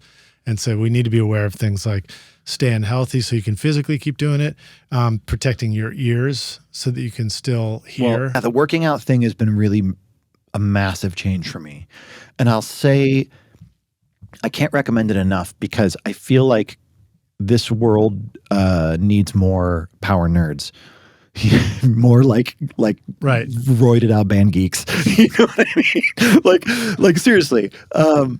It's like I wish that I had known what I know now. Everybody says that. Every like old dude says that. But like, and you know, I'm 44 now, and I've been making music for the better part of almost 30 years, and that's probably a lie. Let's say like 25 years, but it changes you. And you change, and then you start thinking about things different. You know, my knees hurt now when I'm sitting for too long, or like my butt hurts because I'm thinner now, so I don't have all this fat on my butt. So like, you know, it's like funny how these things change, and now I have to like eat properly both to maintain energy so that when I go to jiu-jitsu after being in the studio all day, because I'll sit in the studio and just drink coffee all day and like never drink water and drink Diet Cokes and be like, this is great. You're all like caffeinated and you haven't eaten anything. You can go to jiu-jitsu and you burn out in the first 15 minutes because you have nothing in your system. And all of the glycogen that should be in your muscles is depleted because you used it all because you didn't replenish it. So like I have to like set intervals for eating now, and I have like different times that I'm like, I can't have a coffee after this time and I got to have oatmeal at this time. I mean, it's crazy. And it's all great, you know, when you think about it, like when you get your head wrapped around your health and when you finally get control of it, you know, so many of us feel very out of control of our health for a long time. And then we finally get a hold of it and then you cling to the thing that gave it to you.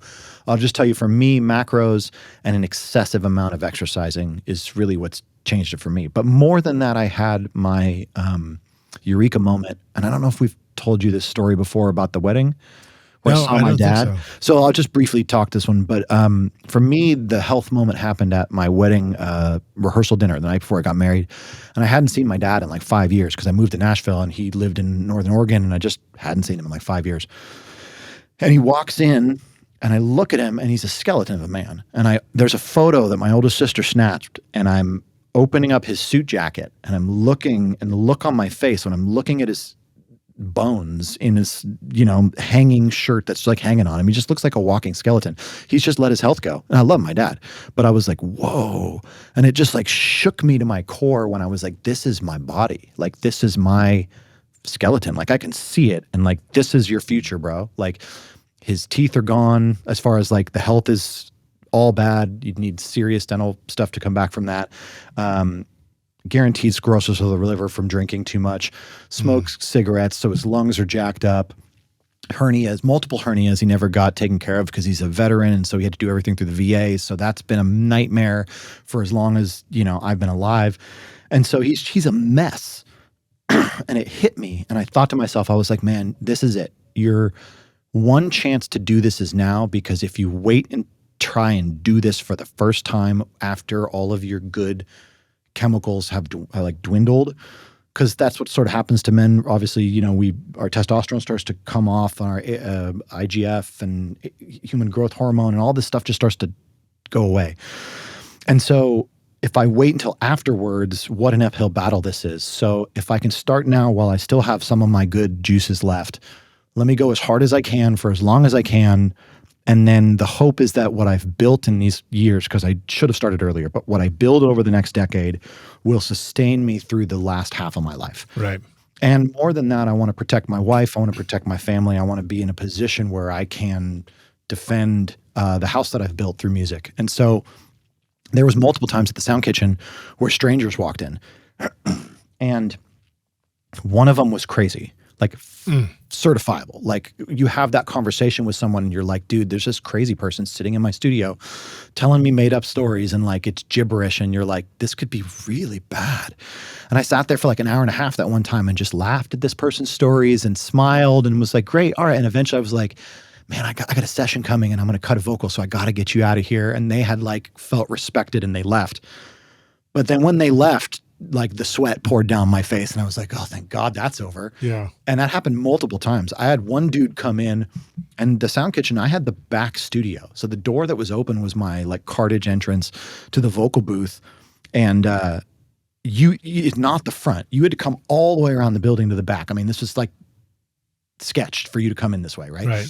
Random ass dude comes in, hey, I'm looking for a recording studio. And I'm like, hey, appointment only. Sorry, man, I'm busy right now, but the front door's over there. I don't know what your problem is, man. I'd like to come in and see your stuff. And I'm like, oh God. And we've all been here.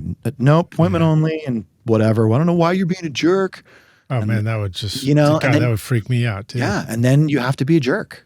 You know what I mean? Like there comes a point where you're like, okay, I mean, I got to do what I got to do. So I definitely puffed my chest and, got him back in his car. I told him he was trespassed and I started calling the police and like, you got to do what you got to do. Yeah. But like a side of this is like, you know, when I started wrestling, I understood a lot of stuff for the first time. And one of them is that weight classes matter. And that's a deep lesson when you learn it the first time. And so you mean like, so jiu-jitsu is a form of wrestling, right? Yes. And so wrestling, when you say weight classes, you mean like building up weight, like lifting weights and all sorts of stuff. Or fat. I mean, mass matters. Right. And so when there's 50 pounds greater laying on you, and if you're not someone who can bench press 200 pounds and there's 200 pounds laying on you, weight classes matter. Right. If it's a kid laying on you, no problem. Boom. And so what happens at jiu-jitsu in the first 6 months is you learn intimately, one, technique is awesome. And then because there will be someone smaller than you who just whoops your butt. And you're like, whoa, technique is awesome. So skill and technique is awesome. And then you have the big dogs. Like I got this one dude, Andrew Sauce, 270, strong, 6'5", big dude. Man, what a pain in the butt to wrestle with him. I love him to death. Great guy. Wrestle with him anytime you want. But I don't win him. He's huge. And it's like he can just lay on me. And he just goes potato. And I'm sitting there and you're like, there's nothing you can do. You know what I mean? We talk about self-defense. I mean, it's like if he was throwing punches, I'd be in trouble. So like weight classes matter. It's a funny thing. And that just goes to like shout out to all the people who lifted weights in high school and like the wrestling team and the football teams and all that stuff. I wish that like some degree of wrestling and weightlifting was mandatory for all students, because I feel like if you had jocks and band geeks lifting weights together and you had a bunch of strong band geeks, they'd all be friends. I will say to that point, I feel like my recollection of growing up was there were jocks, there were kids who were great at sports and stuff like that. And it felt like a world you're invited into, sort of, like you're welcomed into, or you'd feel uninvited, So I feel like, it may be easier to get into that stuff and explore it if you've got friends or you got an older brother or whatever who sort of brings you in and says like, here's what you should do. You'd be great, Yeah. I didn't, I get a tiny bit of that maybe like senior year of high school. I had I probably tried a tiny bit of lifting and had a friend who was, much more jacked, who was like, you'd do great. Running. But then I didn't get back to it until many years later. It took me a while. Where I did get invited into was like the video game world, the computer room, you know, partying, breaking rules, all that kind of stuff, and music. And so, it's funny how like those things will pull you in. Yeah.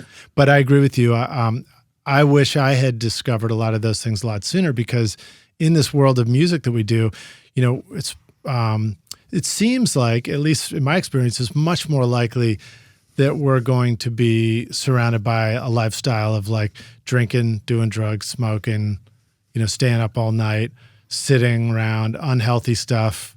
And in your youth, you can get away with a lot of those things because you just have this, like you said, you got your juices, whatever. Your good knees still. You've got your good knees, you got your good everything. Yeah. And you bounce right back again. Yeah. And you sort of somehow look youthful and pretty fit anyway. But it really is remarkable once you start adapting a process of intentionally eating well and exercising. Yeah. And especially if when it comes to something like marathon running was something I did, weightlifting, those are two things where you sort of set a goal and then you incrementally work your way towards it too. Yeah. And delayed gratification. Yeah. And it's incredible what you discover that you can accomplish. So there's a guy who ran an S&P index, and the only qualification for the companies, this is real, for this index fund was that all of the CEOs either lifted weights or did some version of combat martial arts sports like jiu-jitsu, kickboxing, Thai, MMA, something. Does Mark Zuckerberg fall into that category now? Yes, he does. And this S&P outperformed the S&P 500 index by double. You can go Google that. It's crazy. But the idea that the people that dabble in delayed gratification end up being more successful. The people that are willing to sacrifice hard work for instant gratification sell themselves short. Did Tesla fall into that? I'm not sure. Very curious about I'm not sure. Well, he's a genius. If you're talking about Tesla, then he's a genius, and Nikolai was... Oh, no, I was talking about Tesla, like the company, the car company. You're talking about Musk. That's a different conversation. Yeah. So, but to that point is that sort of what we're finding is that, for example, studies show that when you contract your muscles at like a maximum contraction, so if you were flexing or if you were a cyclist and you're at that point of full contraction, when your muscle goes to full contraction, it releases what they're calling hope juice. You can Google this. And it's basically just happiness that comes out. Like the endorphins hit and they spike. So if you would like to be better. Great. I feel so good when I'm lifting. And they call it runner's high, but those chemicals stay with you and you just put you in a better mood. I'm just happier now. I'm markedly happier. And I say it to my wife all the time. I'm like, I'm happier now. And that's not to say I'm not stressed out. I'm worried about money. I'm worried about the economy and inflation and all my mortgage and all the things, right? Of course we're worried. But I'm happier now than I've ever been. And I can honestly attribute it to the major changes in my life, which was eating correctly. And I don't want to say eating right, eating wrong. It's not moral. It's eating for health or and eating fuel. Intentionally too, Yeah, and for fuel, really. It's like I'm doing a lot of exercise, so I have to be fueled for it. And then 2, I'm getting, and this is really, I can't tell you enough how much I love jiu-jitsu and the community that's formed around me in the last 4 years of doing it. But, you start off and you're terrible, and then you look up and you're at the head of the line, and you got a dozen best friends and people that care about you and call you and they're texting you and they're like asking questions. Oh, thanks for helping me. Hey, I'm going to go to open mat on Sunday. Do you want to go? Hey, we're watching the fight. You want to come? Like all of this comes because I decided to go take a class somewhere. And 4 years down the line, I've got best friends galore. Oh, that's wild. So it's been 4 years for you. 4 years. Yeah, I've been working on it. Yeah. I see your Facebook post. So I see you when you celebrate some win. Yeah, and once every 6 months we get some degree of a stripe or a, whatever. And so I've come to a point now where it's like purple belt you've passed where most people drop. So now it's like, okay, purple belt, now you have the next kind of 5 years that you're going to work on until you're black belt. Which is the same length of time that I've kind of been in. I've been about 4 years now. Right on. So now it's time to play. And you're playing in the big kids club. So it's fun because when day one people show up, you remember where you were. And it's the closest thing that you're going to understand to self-defense because the average person on the street is this day one person walking in. And then, okay, how you deal with them is your ability in self-defense. That's fascinating. iZotope is truly amazing for mixing and mastering your music. Check out the new iZotope Catalyst series featuring Plasma, Aurora, and Cascadia. Powerful tools designed to supercharge your mixes with intelligent processing. These innovative plugins give you dynamic control over saturation, reverb, and delay, effortlessly enhancing excitement and clarity. And now Neutron introduces new modules like Clipper, Density, and Phase, completing your flexible, fully equipped mixing suite. Plus, the new AI-powered Mix Assistant helps you create a custom signal chain for your audio, referencing professional instrument profiles or your own examples, with easy macro controls to dial in a perfect mix. Use the coupon code ROCK10 to get 10% off Plasma, Ozone, Neutron, RX, or any of the fantastic plugins at iZotope.com. This podcast, of course, is studio related, so let me try and spin it back to that too. One of the things that we were talking about earlier was efficiency, and how do you build efficiency? And what we didn't say, which was what I was thinking, was when you have to create your own efficiency, when you have to come up with a method as opposed to learning a method that's already been, tried and true. And for me, I find that it helps a lot, that you do something until you understand it. And then that's the point at which you can repeat it. Or you do something and you repeat it enough, and then you really understand it. And then that's the point at which you can dial it in and make it more efficient and really arrive at what you think is great efficiency for your process. Right? Maybe fluency. And it's like repetition. Also a great word. Yeah. But repetition is the thing I was thinking of too. Yeah. Well, it requires repetition to achieve fluency. And especially in something like jiu-jitsu, right? Yeah. That's how you learn all the moves, right? Isn't it through repetition and repetition? What's really fascinating is that they've broken it apart. For example, the school that I'm at, there's a 16-week curriculum for the fundamentals class, like the level 1 class. And so that every 16 weeks that repeats. So generally speaking, if someone attended 3 to 4 classes a week for a year, they would get their blue belt, generally speaking. But what that actually says is they've seen the curriculum 3 times. You know what I mean? Mm-hmm. So like you've got some reps with these moves. You've seen the curriculum. So now you're a blue belt. We expect you that you've seen the curriculum. Now we want you to take another 6 loops at it. And I want you to get good at the curriculum. And so that's your blue belt. Get good at the curriculum, right? I mean, it's so much more to it than that. But the same thing is for the studio. Everybody gets caught up on EQing and compressing. And that's what we do. We EQ, we compress, we set reverb times, delays, we edit, we tune vocals. All these things are just tasks. They're tasks in the process. The process is based on tracking, editing, mixing, deliverables. And I think the name producers, like, we got to remember your job is to produce a single at the end of this that is saleable. Like, that's why it's named that. Otherwise, you'd be the director, like in movies. So, like, I need you to produce a product. Where is it? Well, the song's not ready, son. It's not ready yet, sir. Right? Like, give me the song. So anyways, when you're delivering a whole library, collection of tracks to a library, they're like, we just need all of them now. Yeah. Well, the efficiency comes from doing your repetitions to a point that you can get mindless at it. That's sort of what he's talking about, fluidity, or I said like fluency in a language. Like, how do you write poetry in a language you don't speak? But you have to design that efficiency too. Like for me, the podcast is a great example because it's something that I do every single week.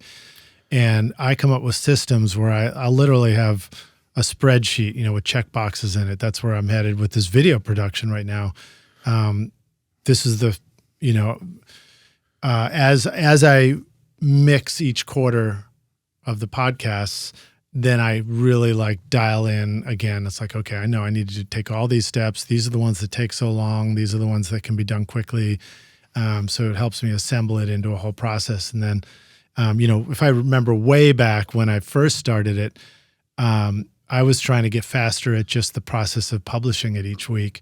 Mm-hmm. And I actually started a timer on myself. So I'd sit down with the intention to like get every little task done in one sitting and do a timer, and I'd get it down to like 45 minutes. And I was like, I was that's patting nice. myself on the back, But what I like about that is it's measurable and trackable, right? And you were taking the data. So like I do data measurements for every workout that I've done. I know exactly what I'm lifting. I know how long it took me. And the beauty of it is that it's so brainless now because we have AI for transcripting everything. So I just say what I'm doing into my phone. It writes it all down. Oh, maybe I should try like that. AI is the best secretary. I've still got the little notebook with pen. Switch to ChatGPT. Let ChatGPT be your guide. Upload the notes into ChatGPT. I uploaded my whole first year of workouts into ChatGPT. I said, hey, I'm going to give you all the notes. They probably don't look like they're formatted very well. Sorry, ChatGPT. And then like ChatGPT like laughed and was like, no, it's okay. I'll get it. You're like, this is crazy. Well, but describe more of how you just lifted some weights. Now you're picking up your phone, you're talking to it, and you're saying, I just did 10 reps. Yeah. Yeah. Into ChatGPT. And then you say like, okay, I'm switching to this exercise right now. Yeah. And then you ask for a summary. One of the hard parts for me is remembering what the hell to call each thing. I'd be like, that's okay. It knows. You just describe it. It'll guess it for it. That's what I'm telling you. AI isn't the director. AI is the secretary. Right. And it's such a brilliant secretary. Okay, this is a great segue because we were going to talk about AI. Okay, so somewhere November last year, late October, I got my first AI song job request where a client that I had been working with, this is like song 9 or something like that. I got one recently too, and I didn't know what to do with it, so I sort of passed on it. But No, don't pass on them. Well, I don't have a system for, flat rate delivering a song. Okay. Well, maybe we'll talk later and I'll give you some hints on it then, because I say don't pass on them. Okay.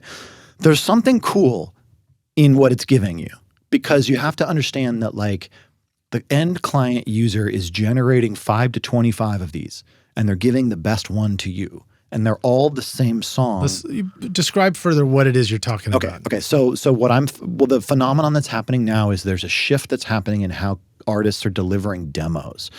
And so what's happening is that where demos used to be an iPhone recording of the client singing the song over them playing, all right, this next song is going to be Georgetown. I just wrote this. All right, Dan, it's in the key of C. Ring. And they're playing the song and whatever, right? Now it's like, here's my AI demo, and they give you the demo, and you're like, oh, this is pretty good. But how are they even making an AI demo? What does that mean? Sona or there's a few different systems out there that we can kind of get into. And are you hearing this client's voice on top of it? No, it's AI. Everything's AI. So they're just writing the song, and then they're putting the lyrics in, and it's spitting out a... I would like to believe they're writing the lyrics. Something like that, right? I would like to believe that. I'm going to give them the benefit of the doubt to say they're writing the lyrics. And then I think for lyricists who are not singers or musicians, I think it's a great symbiotic tool. Generally speaking, most people are, quote, prompting the AI to make songs, and then they're taking credit for that. But let's give them the benefit of the doubt and say that all of my clients are writing their own lyrics. They're typing them in, and then it's getting generated into a song. I will tell you, for those that have begun doing it, the demos that I'm getting that are AI generated are better, fully fledged, thought out songs than the songs I was getting previously that were demos. And the reason is that the iPhone demo of them doing their own song, since this person isn't a professional performer, they're just somebody who's dabbling, they can't play or sing as well as the thing they're imagining. So AI bridges the gap to allow them to deliver the thing they're imagining, or at least something they can claim is theirs. Right. And then they bring it to the producer. And then I hear it and I go, okay, this is what's cool. I like this strumming pattern. The bass is chugging here. And I make my little producer notes. What do I have to keep? And that's really what I'm thinking. What are the things that are going to get me in trouble? If I change this, I break the whole thing. Strumming pattern, general drum groove. I'll always keep a kick pattern. If it's like whatever, and you make your little cues. Okay, verse 1, it's down. There's a sample instead of a snare drum. Oh, verse 2, halfway through, he's kicking on the backbeat. Right? And then like you make all your shaker comes in here at the pre-chorus, it's panned right. Like you make all these notes, and then so you're taking notes on what happened in the AI demo that you think was notable and a good idea. Yeah, because what you can't hear is the blending of the details of the layers. It's all a wash of digital balderdash. Right. And I think part of that is because because somebody sent me one too, and I was like, and my first response was like, I think this got messed up when you sent it to me. It sounds like a horrible MP3. Can you send me the original? And okay, no, that was it. Because they're using like the free version of something. No, it doesn't. See, that's the beauty of AI right now, is it doesn't have the ability to render the difference in the detail as it's summing together in the background. So it's the tails, it's all the stuff that you would normally lose going to like a 96K MP3 where it randomly deletes information and all you hear is a wash of digital whatever. Also consider that AI doesn't have the wherewithal to know that an MP3 isn't a final version. So it's trained on the global availability of music that it can find how many of those are really crappy recordings. Probably more. And it's generating based on that. So to just be like, oh yeah, we're going to kill that. That's nothing. Get rid of that, right? All the backdrop, it's the groove. It's always going to be the groove, the chords, the groove, whatever. And I'll tell you, you got to look for this. If you find a chorus that's 7 bars long, that's AI written song. And I busted somebody, major Nashville release, big budget. And I say I busted them, and it doesn't matter. No one's ever going to be like, oh, Dan said that. Like, no, whatever. The song's doing its fine thing. But I said it on social media. I was like, oh, right there. And it's someone who shouldn't be. And I looked at the credits, and the credits are all legitimate credits for the producers and the writers, and everyone's taking credit, and it's a freaking 7-bar chorus, and you can hear it. Only AI writes 7-bar choruses. I'll go to my grave on that one. We don't do it. It's just not a part of what we do. So the beauty of AI is that it makes the process faster. It adds efficiency. I keep my iPad. I don't ever use this iPad anymore, so I just keep it open with ChatGPT on it. That's all it does. And it takes notes. And so you can do your exercise and then just talk over to it. That's it. No, that's on my phone. It's all connected. Right. Yeah. No, I'm saying at the studio, I have an iPad that's just sitting there with the screen off. ChatGPT's on, and it's running in the background. She's recording everything. Listening to you. Yeah, taking all my notes. And is it are you seeing the visualization of the notes on your iPad while you're doing your? No. It's just text. But I leave it off, and then you say, hey, repeat back the last thing I said. And then it'll be like, oh, you just said, da, da, da, da, da. Or for the workout specifically, as I'll say, okay, hey, will you go now summarize my workout this morning? I think this morning you did this, boom, and it spits it out. Right, that's cool. Great. That's cool. And then hopefully you can, I don't know if it'd be great if we can get them to also throw them into like a spreadsheet chart so we can see comparative graphs. It'll make an Excel sheet for you, 100% ChatGPT. I just haven't gone there yet. ChatGPT builds websites. So but the thing that I think might not work for me is I've got like YouTube videos and music cranking down in the gym while I'm doing this. So I think you'd be amazed what could work. I'll probably just have to hold the phone up. Yeah. Maybe it can or maybe you just load your notes in later. Only listen to me. That's what I'll say. Yeah, right. But then the other thing that's really great about it is it's the best rhyming dictionary. You know what I mean? You could just leave ChatGPT up just as a rhyming dictionary and be like, what rhymes with orange? Yeah. Yeah. You know what I mean? Like it's awesome. This morning I was talking to it because I have been thinking about how amazing it would be to turn my yard into a food forest. That's cool. Basically like just a living forest where I can edible foods, or maybe like in a giant greenhouse or something. So I was just like, oh, what are all the fruit trees that grow natively here, or that grow no problem in Nashville? You're in zone 7. And it was spitting out all these answers. Yeah. I was like, wow. And it's only going to get better. So here's the thing that I want to say, and this should be the part that's hopeful. There's a professor in Jiu-Jitsu named Professor John Danaher. He's a New Zealander guy, brilliant, one of the best minds in Jiu-Jitsu, and he's an avid reader of all things. And so one of the things that he talks about is that we're afraid of the digital input taking jobs. But if you look back at chess for the last 70 years has pioneered the human-computer hybrid model. They've done it to death. And so what they found is that the computer beats the human up into a point where the human figures out the glitches and can work the system, can exploit the system, right? But past that, as the computer gets better and it can run more simulations, it can outwit the human. So if you're talking about glitching and systems, like there's a point where you can kind of go back and forth in war games, but at a certain point, as technology heightens, it'll outpace the human. Yeah. However, when you give a human a computer, the human-computer hybrid outpaces the computer because the human adds the heuristic element to it, and we can discern better, or we can make unexpected guesses, things that would be considered creative. Balderdash. But we can do this on purpose that a computer doesn't necessarily have the ability. Computer doesn't have a sense of humor. Computer never cheated on an ex. Computer's not angry. I saw that in a meme that was so good. It was like the reason AI should never be writing songs is AI can't cheat on a girlfriend or whatever, right? So can't get drunk, right? And so you have to know that like the best writing partner you may have is going to be AI, but it's not AI doing the work. It's AI being your secretary. And if you think about it that way, it's like, wait, what did I just say? What can you repeat that last line? You just said the cat is always green. Oh, that's right. Great. Hey, what rhymes with that phrase? Well, I could give you 3 ideas. Like, that's pretty cool. You know what I mean? Like, I don't know, that ability to do it, especially if you're bringing that to a producer and then you intend to hire musicians. Godspeed to you. I think that's great. So that's something that is happening in your world where it comes as an AI thing and then you're recreating it from scratch with real musicians. Yes. So that's very cool because one of the ideas that I was bouncing around with friends saying, joking thing, this would be a fun thing to do, is to take to have AI write songs. So it writes them the way it does with all the goofy weirdness in there. And then you put a band together and your live shows are covers of the AI songs. You want to see some musicians freak out when the things that are not, the things that you and I would fix under the heuristic catalog of like, there are no 7-bar choruses, like the things that we would fix, musicians short circuit over on trying to do it live. And because their hands don't want to. Right. Like and I see it in the studio all the time. They're like, I don't want to play that right there. I want to go here.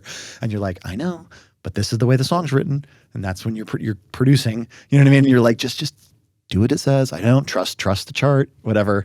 All right. And it's like, it takes sometimes. Can't you punch that in? So many times to punch that. Yeah. Because the human brain just gets locked on something that it did 50 times from 50 other songs that it just can't go to that chord there. I don't know. Well, and there are physical things. Our body wants to physically do something. There are things that make sense musically because it's physicality. I mean, drums in particular, like the way the body moves about the drum set determines a lot of things about the sound of the groove and things like that. And so, I try to remember that and look for that and help make a client aware of those times where like, okay, we're always late to this chord. Let's break this down. Let's study your fretboard for a sec. It's because you're having to jump from here to here on the fretboard. That's why it's late. So maybe we can think of a different way to voice this where you don't have that awkward gap in there. That's or good the drums, producing. or the guitar, the drums are messing, or maybe I'm playing and I just keep flubbing.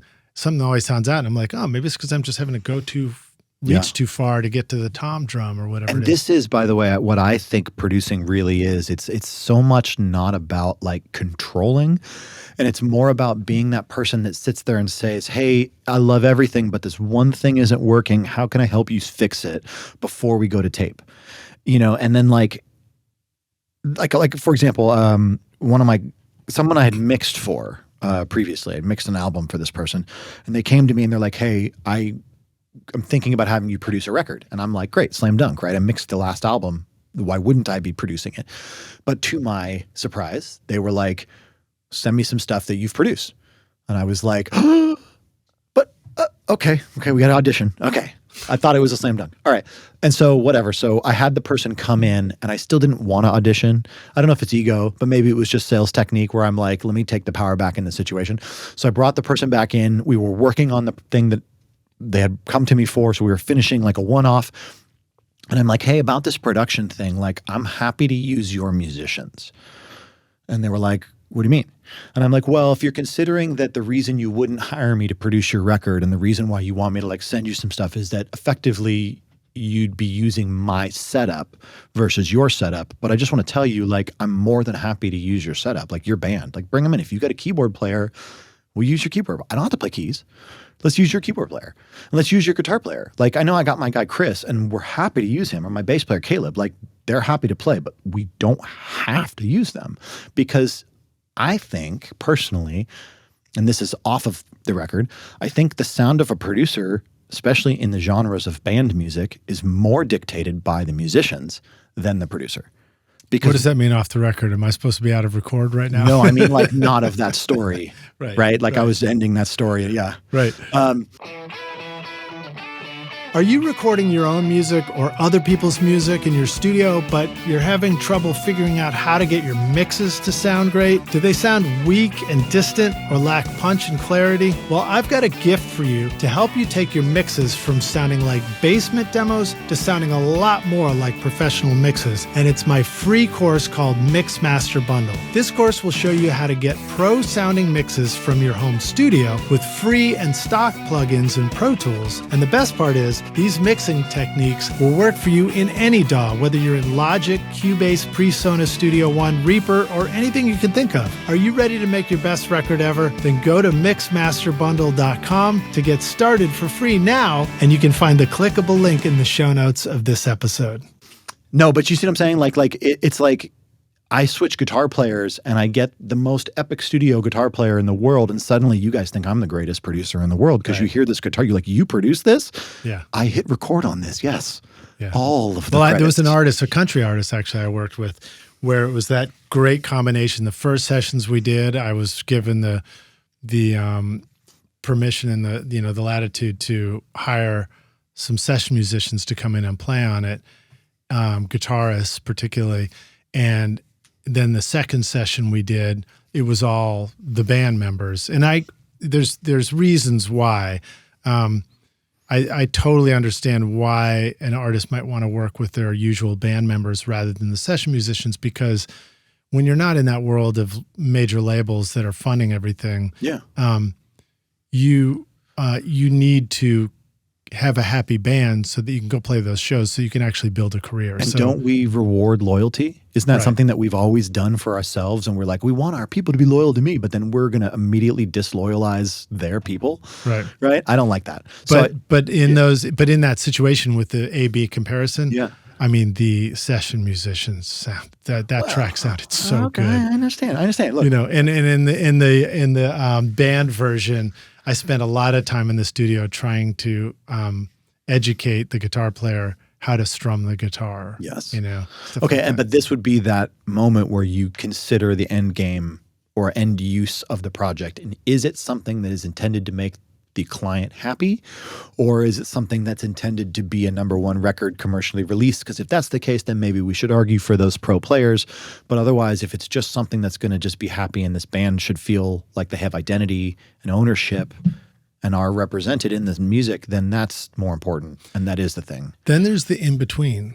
There's the in-between where you might also be weighing the idea that if I make this client happy, the artist, the band, and they're happy about the process, and they go off, and then the record doesn't really resonate with their fans as much as it could have, then they might not come back for another project too. So you're always weighing that too, because you want if it's a good relationship, if you enjoy working with them, you want them to be on repeat. I know. I said this on Facebook a while back because it struck me in random thoughts. But if you extend the timeline long enough, every client ends one day.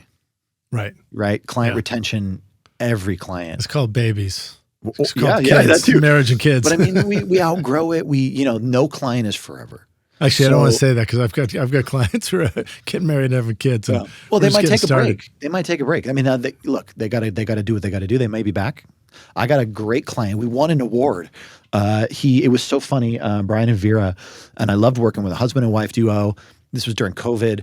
And they won this award, and he turned it down because they were going to own the rights to the song. And he was like, I don't know, it feels shady. So some pretty prestigious thing. And they said no, because they didn't want to lose master rights. And then they had a kid, and that was like 2 years ago, and he hasn't been back. And we were like cooking. We were doing stuff. So it happens, Yeah. And they had no intention of leaving, and it's okay. But the key is to consistently have a marketing program that you are spending a small budget on every month, and you are generating new inbound sales leads through a variety of platforms. Are you talking about as the artist or as the producer? As a producer, yeah. The hard part is that when money gets tight, we pull the purse strings, and the first thing that goes is stuff that feels frivolous. But I'll just say, my mom, the realtor, when times got tough, she doubled down on her marketing. And then you're the only person out there with marketing, and who are they going to call? Ghostbusters. But yeah, that's how it works. You need a flashing neon sign, virtual, real, figuratively, whatever it is. Like, you have to be marketing consistently. And if it stops, people go, did he go out of business? Is he okay? Right? They always think the worst. They want to talk. Everybody loves gossip. So that's kind of the beauty of TikTok, is that and Instagram Reels and all that, is that, like, if you are someone who's actively putting into that, it's an ongoing proof of life that you're working.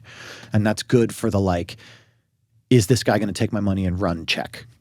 No, looks like he's working. This is good. Yeah. So in what I see out there, it seems like in the music community, it's very, very connected to Instagram for sure. I think TikTok also. I just don't really look at TikTok very often. I love TikTok. It's my favorite of the platforms. Yeah. So and maybe it's very similar, but vertical videos. For example, I ran into a producer recently, and I was like, hey, let's connect. And I'm thinking, like, I've got my QR code with my contact, which gives you all this stuff. And are you on Instagram was his question, Oh. So I think there's a generation that is building contacts by following each other on Instagram and messaging back and forth. Well, there's a lot of people that aren't on Facebook anymore, which is so funny because Facebook is Meta, is Instagram, but there's a lot of people that just don't like Facebook because it's just two political arguments every day. Yeah. And I say TOO, too many, that's what it should say, too many political arguments every day. And I agree. I get rid of everybody who posts politically. I don't care. It doesn't matter which side. I just don't want to see it. I want to go back to when we had interesting conversations about music and random stuff. So, but what about your posting on Instagram and TikTok? You're actively doing stuff there. Are you also? I'm a lot more into stories. Do you put funds into the marketing there too? Is that when you say that? Do you mean paying a little bit for boosted posts so that people see them? Yeah, I have a small budget for Instagram. I have a small budget for Google AdWords. Google AdWords is good.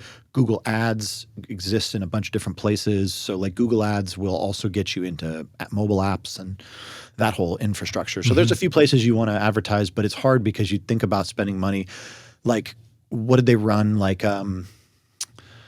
The current count for bots on X/Twitter is 5 out of 100 is a bot, so if you extrapolate that to 500 million users, that means that what is that, 10 million are bots, something like that. So how do you compete with that when those 10 million bots are clicking your ads on purpose? Now that's Facebook, by the way, too. They've done some market research, and I guess it's a incredibly high percentage is fake click-throughs, and they're just Facebook bots that are burning your stuff. So I personally don't advertise on Facebook and Instagram beyond like a small budget on Instagram. I have a blue check and I kind of have a little bit of money into it just to keep me like base leveled out, because if you don't exist, it just throws you off. You know what I'm saying? You get like shadow banned or whatever. Right. But if you pay a little money, they like keep you going. But I do on TikTok. You find that's a useful place? I haven't started a TikTok channel, but I interact a lot on TikTok. I got you. And so I interact and I get a lot of messages on TikTok that I interact with. And then I take those into sales leads where appropriate. Usually people follow me directly back to Instagram where people can visually confirm who I am and what I do. Which again, if you're thinking about sales, that is really what we're doing. It's the funnel technique. Your big funnel gathers inbound sales leads. You direct them to the thing that qualifies you for the job that you're trying to do. How you qualify them is specific to you, whether it's accolades or just music examples or a demo, whatever it is. Like that's on your website, it's on your Instagram, whatever you choose, and then you convert those into inbound sales leads through a direct message where you'd be like, call today, call to action, I guess they used to call it. And so the basic funnel exists, but you can do it in a much more personal way. Also, just to that point, in 2025, content funnels are dead. This whole idea of subscription websites and that whole thing has really died. Like after COVID, we really got over it. So now what I'm hearing is that is a thing called value bombs. That's a new technique, and you're going to see this popping up a lot. I've seen it a lot already the last 6 months. Is that a Gary Vee thing? I'm not sure, but it's where you say a bunch of stuff. Hey, this is a great new compressor. You should check out Recording Rockstars. We're going to be awesome. Comment RSR in the comments, and we will send you our 100 greatest compressor review PDF, whatever. Right. Like that's kind of a value bomb. But if we kind of niche it back into what we're doing, then it would be like a way that you could reach out to artists and try to get them to contact. Because what are we always saying? Come in and call us, get in contact with us. Once I get you on the phone, I can sell. Yeah. Right? Yeah. Because it's, do you like my music? And if it's just, I mean, it sounds like a bunch of terminology, but really it just boils down to like, you know, if you're having a conversation with somebody, you can talk to them about their record. You can talk about what's possible.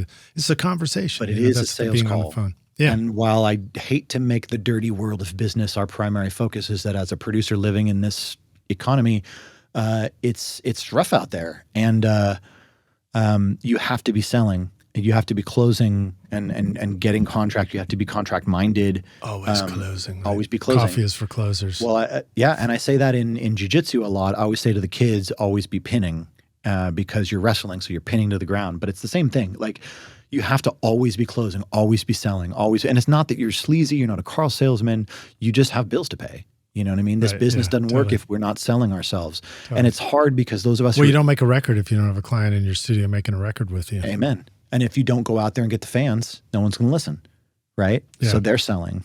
This is great, man. Well, dude, so on that note, as we approach the end here, let the rock stars know where can they find your Instagram, or if they want to follow you right now and just reach out to you and check out what you're doing. Please reach out to me. I try to answer as much questions as I can. I'll happily get on if you need a video chat or something. Like, I'm an open book, especially for people who like genuinely need help. I'm happy to help. I've done multiple Grammy internships and whatever. If you ever do that, which is very what an excellent program. If you do the Grammy mentorship stuff, both sides. I don't know about that.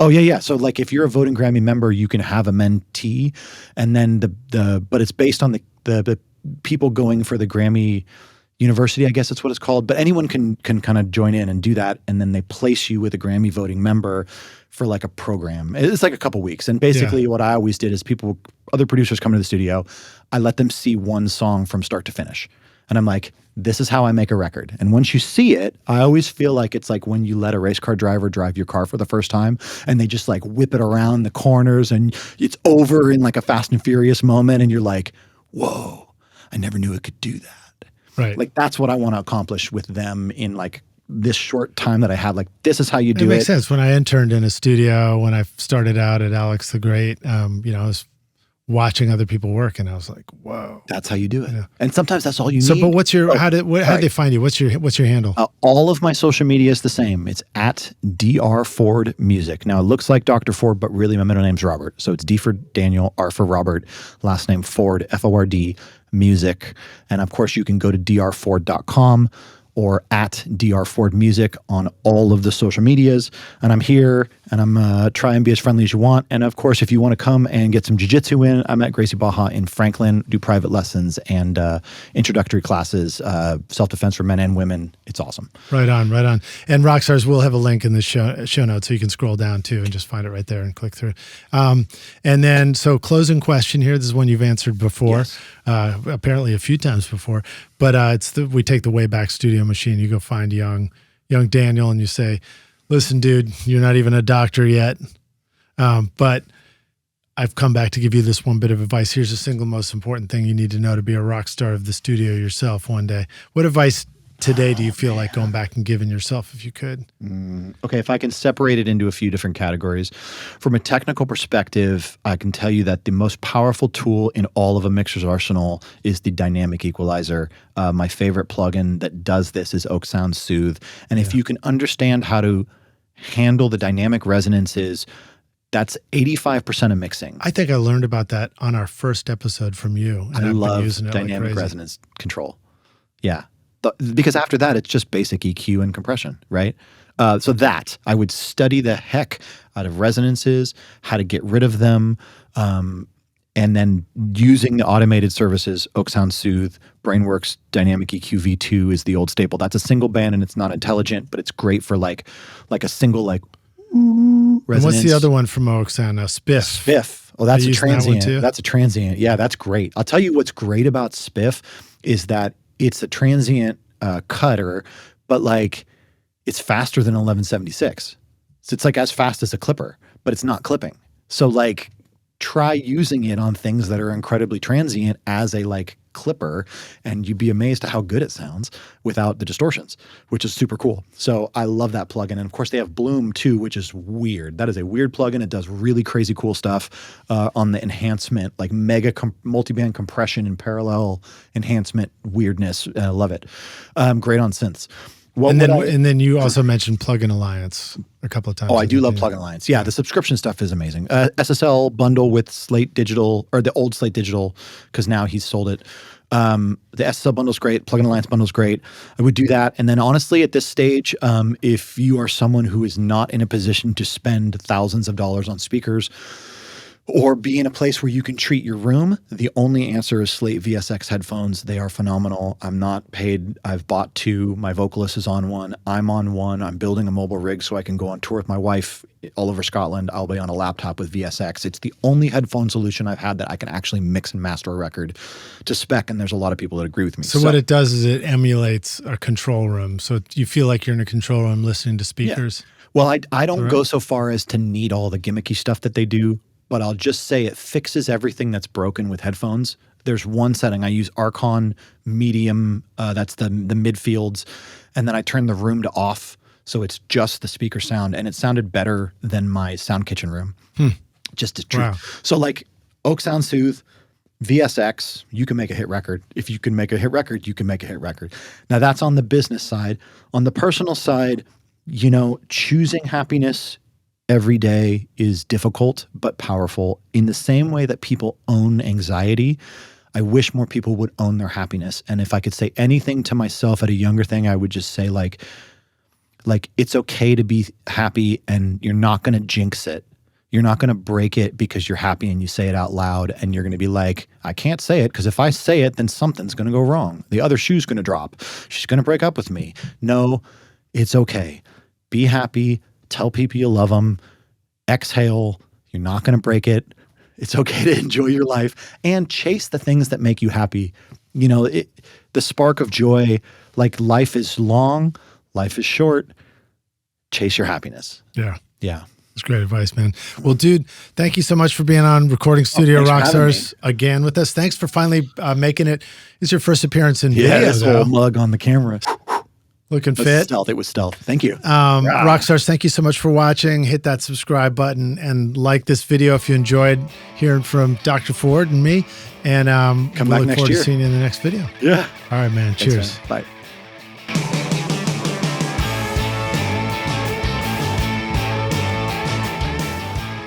Thanks so much for listening to Recording Studio Rockstars. If you enjoyed the show and want to help make it better, then please share this episode with your friends on social media and leave a rating and review on iTunes to help the podcast reach more rock stars like yourself. You can click directly over to iTunes or go to rsrockstars.com/review for an easy explanation. And remember to hit the subscribe button to keep up with weekly episodes. And if you're ready to make your best record ever now, then head over to Recording Studio Rockstars Academy, where you can start with my free course at mixmasterbundle.com. Thanks so much for listening, and thanks for being a rock star. I'm Lid Shaw, and this is Recording Studio Rockstars. Now, go make great music. Recording Studio Rockstars would like to give a big thank you to our awesome sponsors who help make this episode possible: Isotope, Native Instruments, Adam Audio, and SAE Institute Nashville. And remember to take advantage of our special coupon codes at isotope.com, nativeinstruments.com. Use the coupon code ROCK10 for 10% off any plugin purchase. If you enjoyed Recording Studio Rockstars, please check out our sponsors using the links in the show notes. These are all things I highly recommend for your studio. They're going to help you make your best record ever. And please like and subscribe to our YouTube channel because it's a great way to help support this show. And leave us a comment below to let us know what you thought of this interview or who we should have on as a guest in the future. I would also like to thank our fantastic team here at Recording Studio Rockstars, Vlad Weselchenko and Liz Hulitskaya. Thanks so much for watching and listening, Rockstars, and we'll see you in the next episode. Cheers.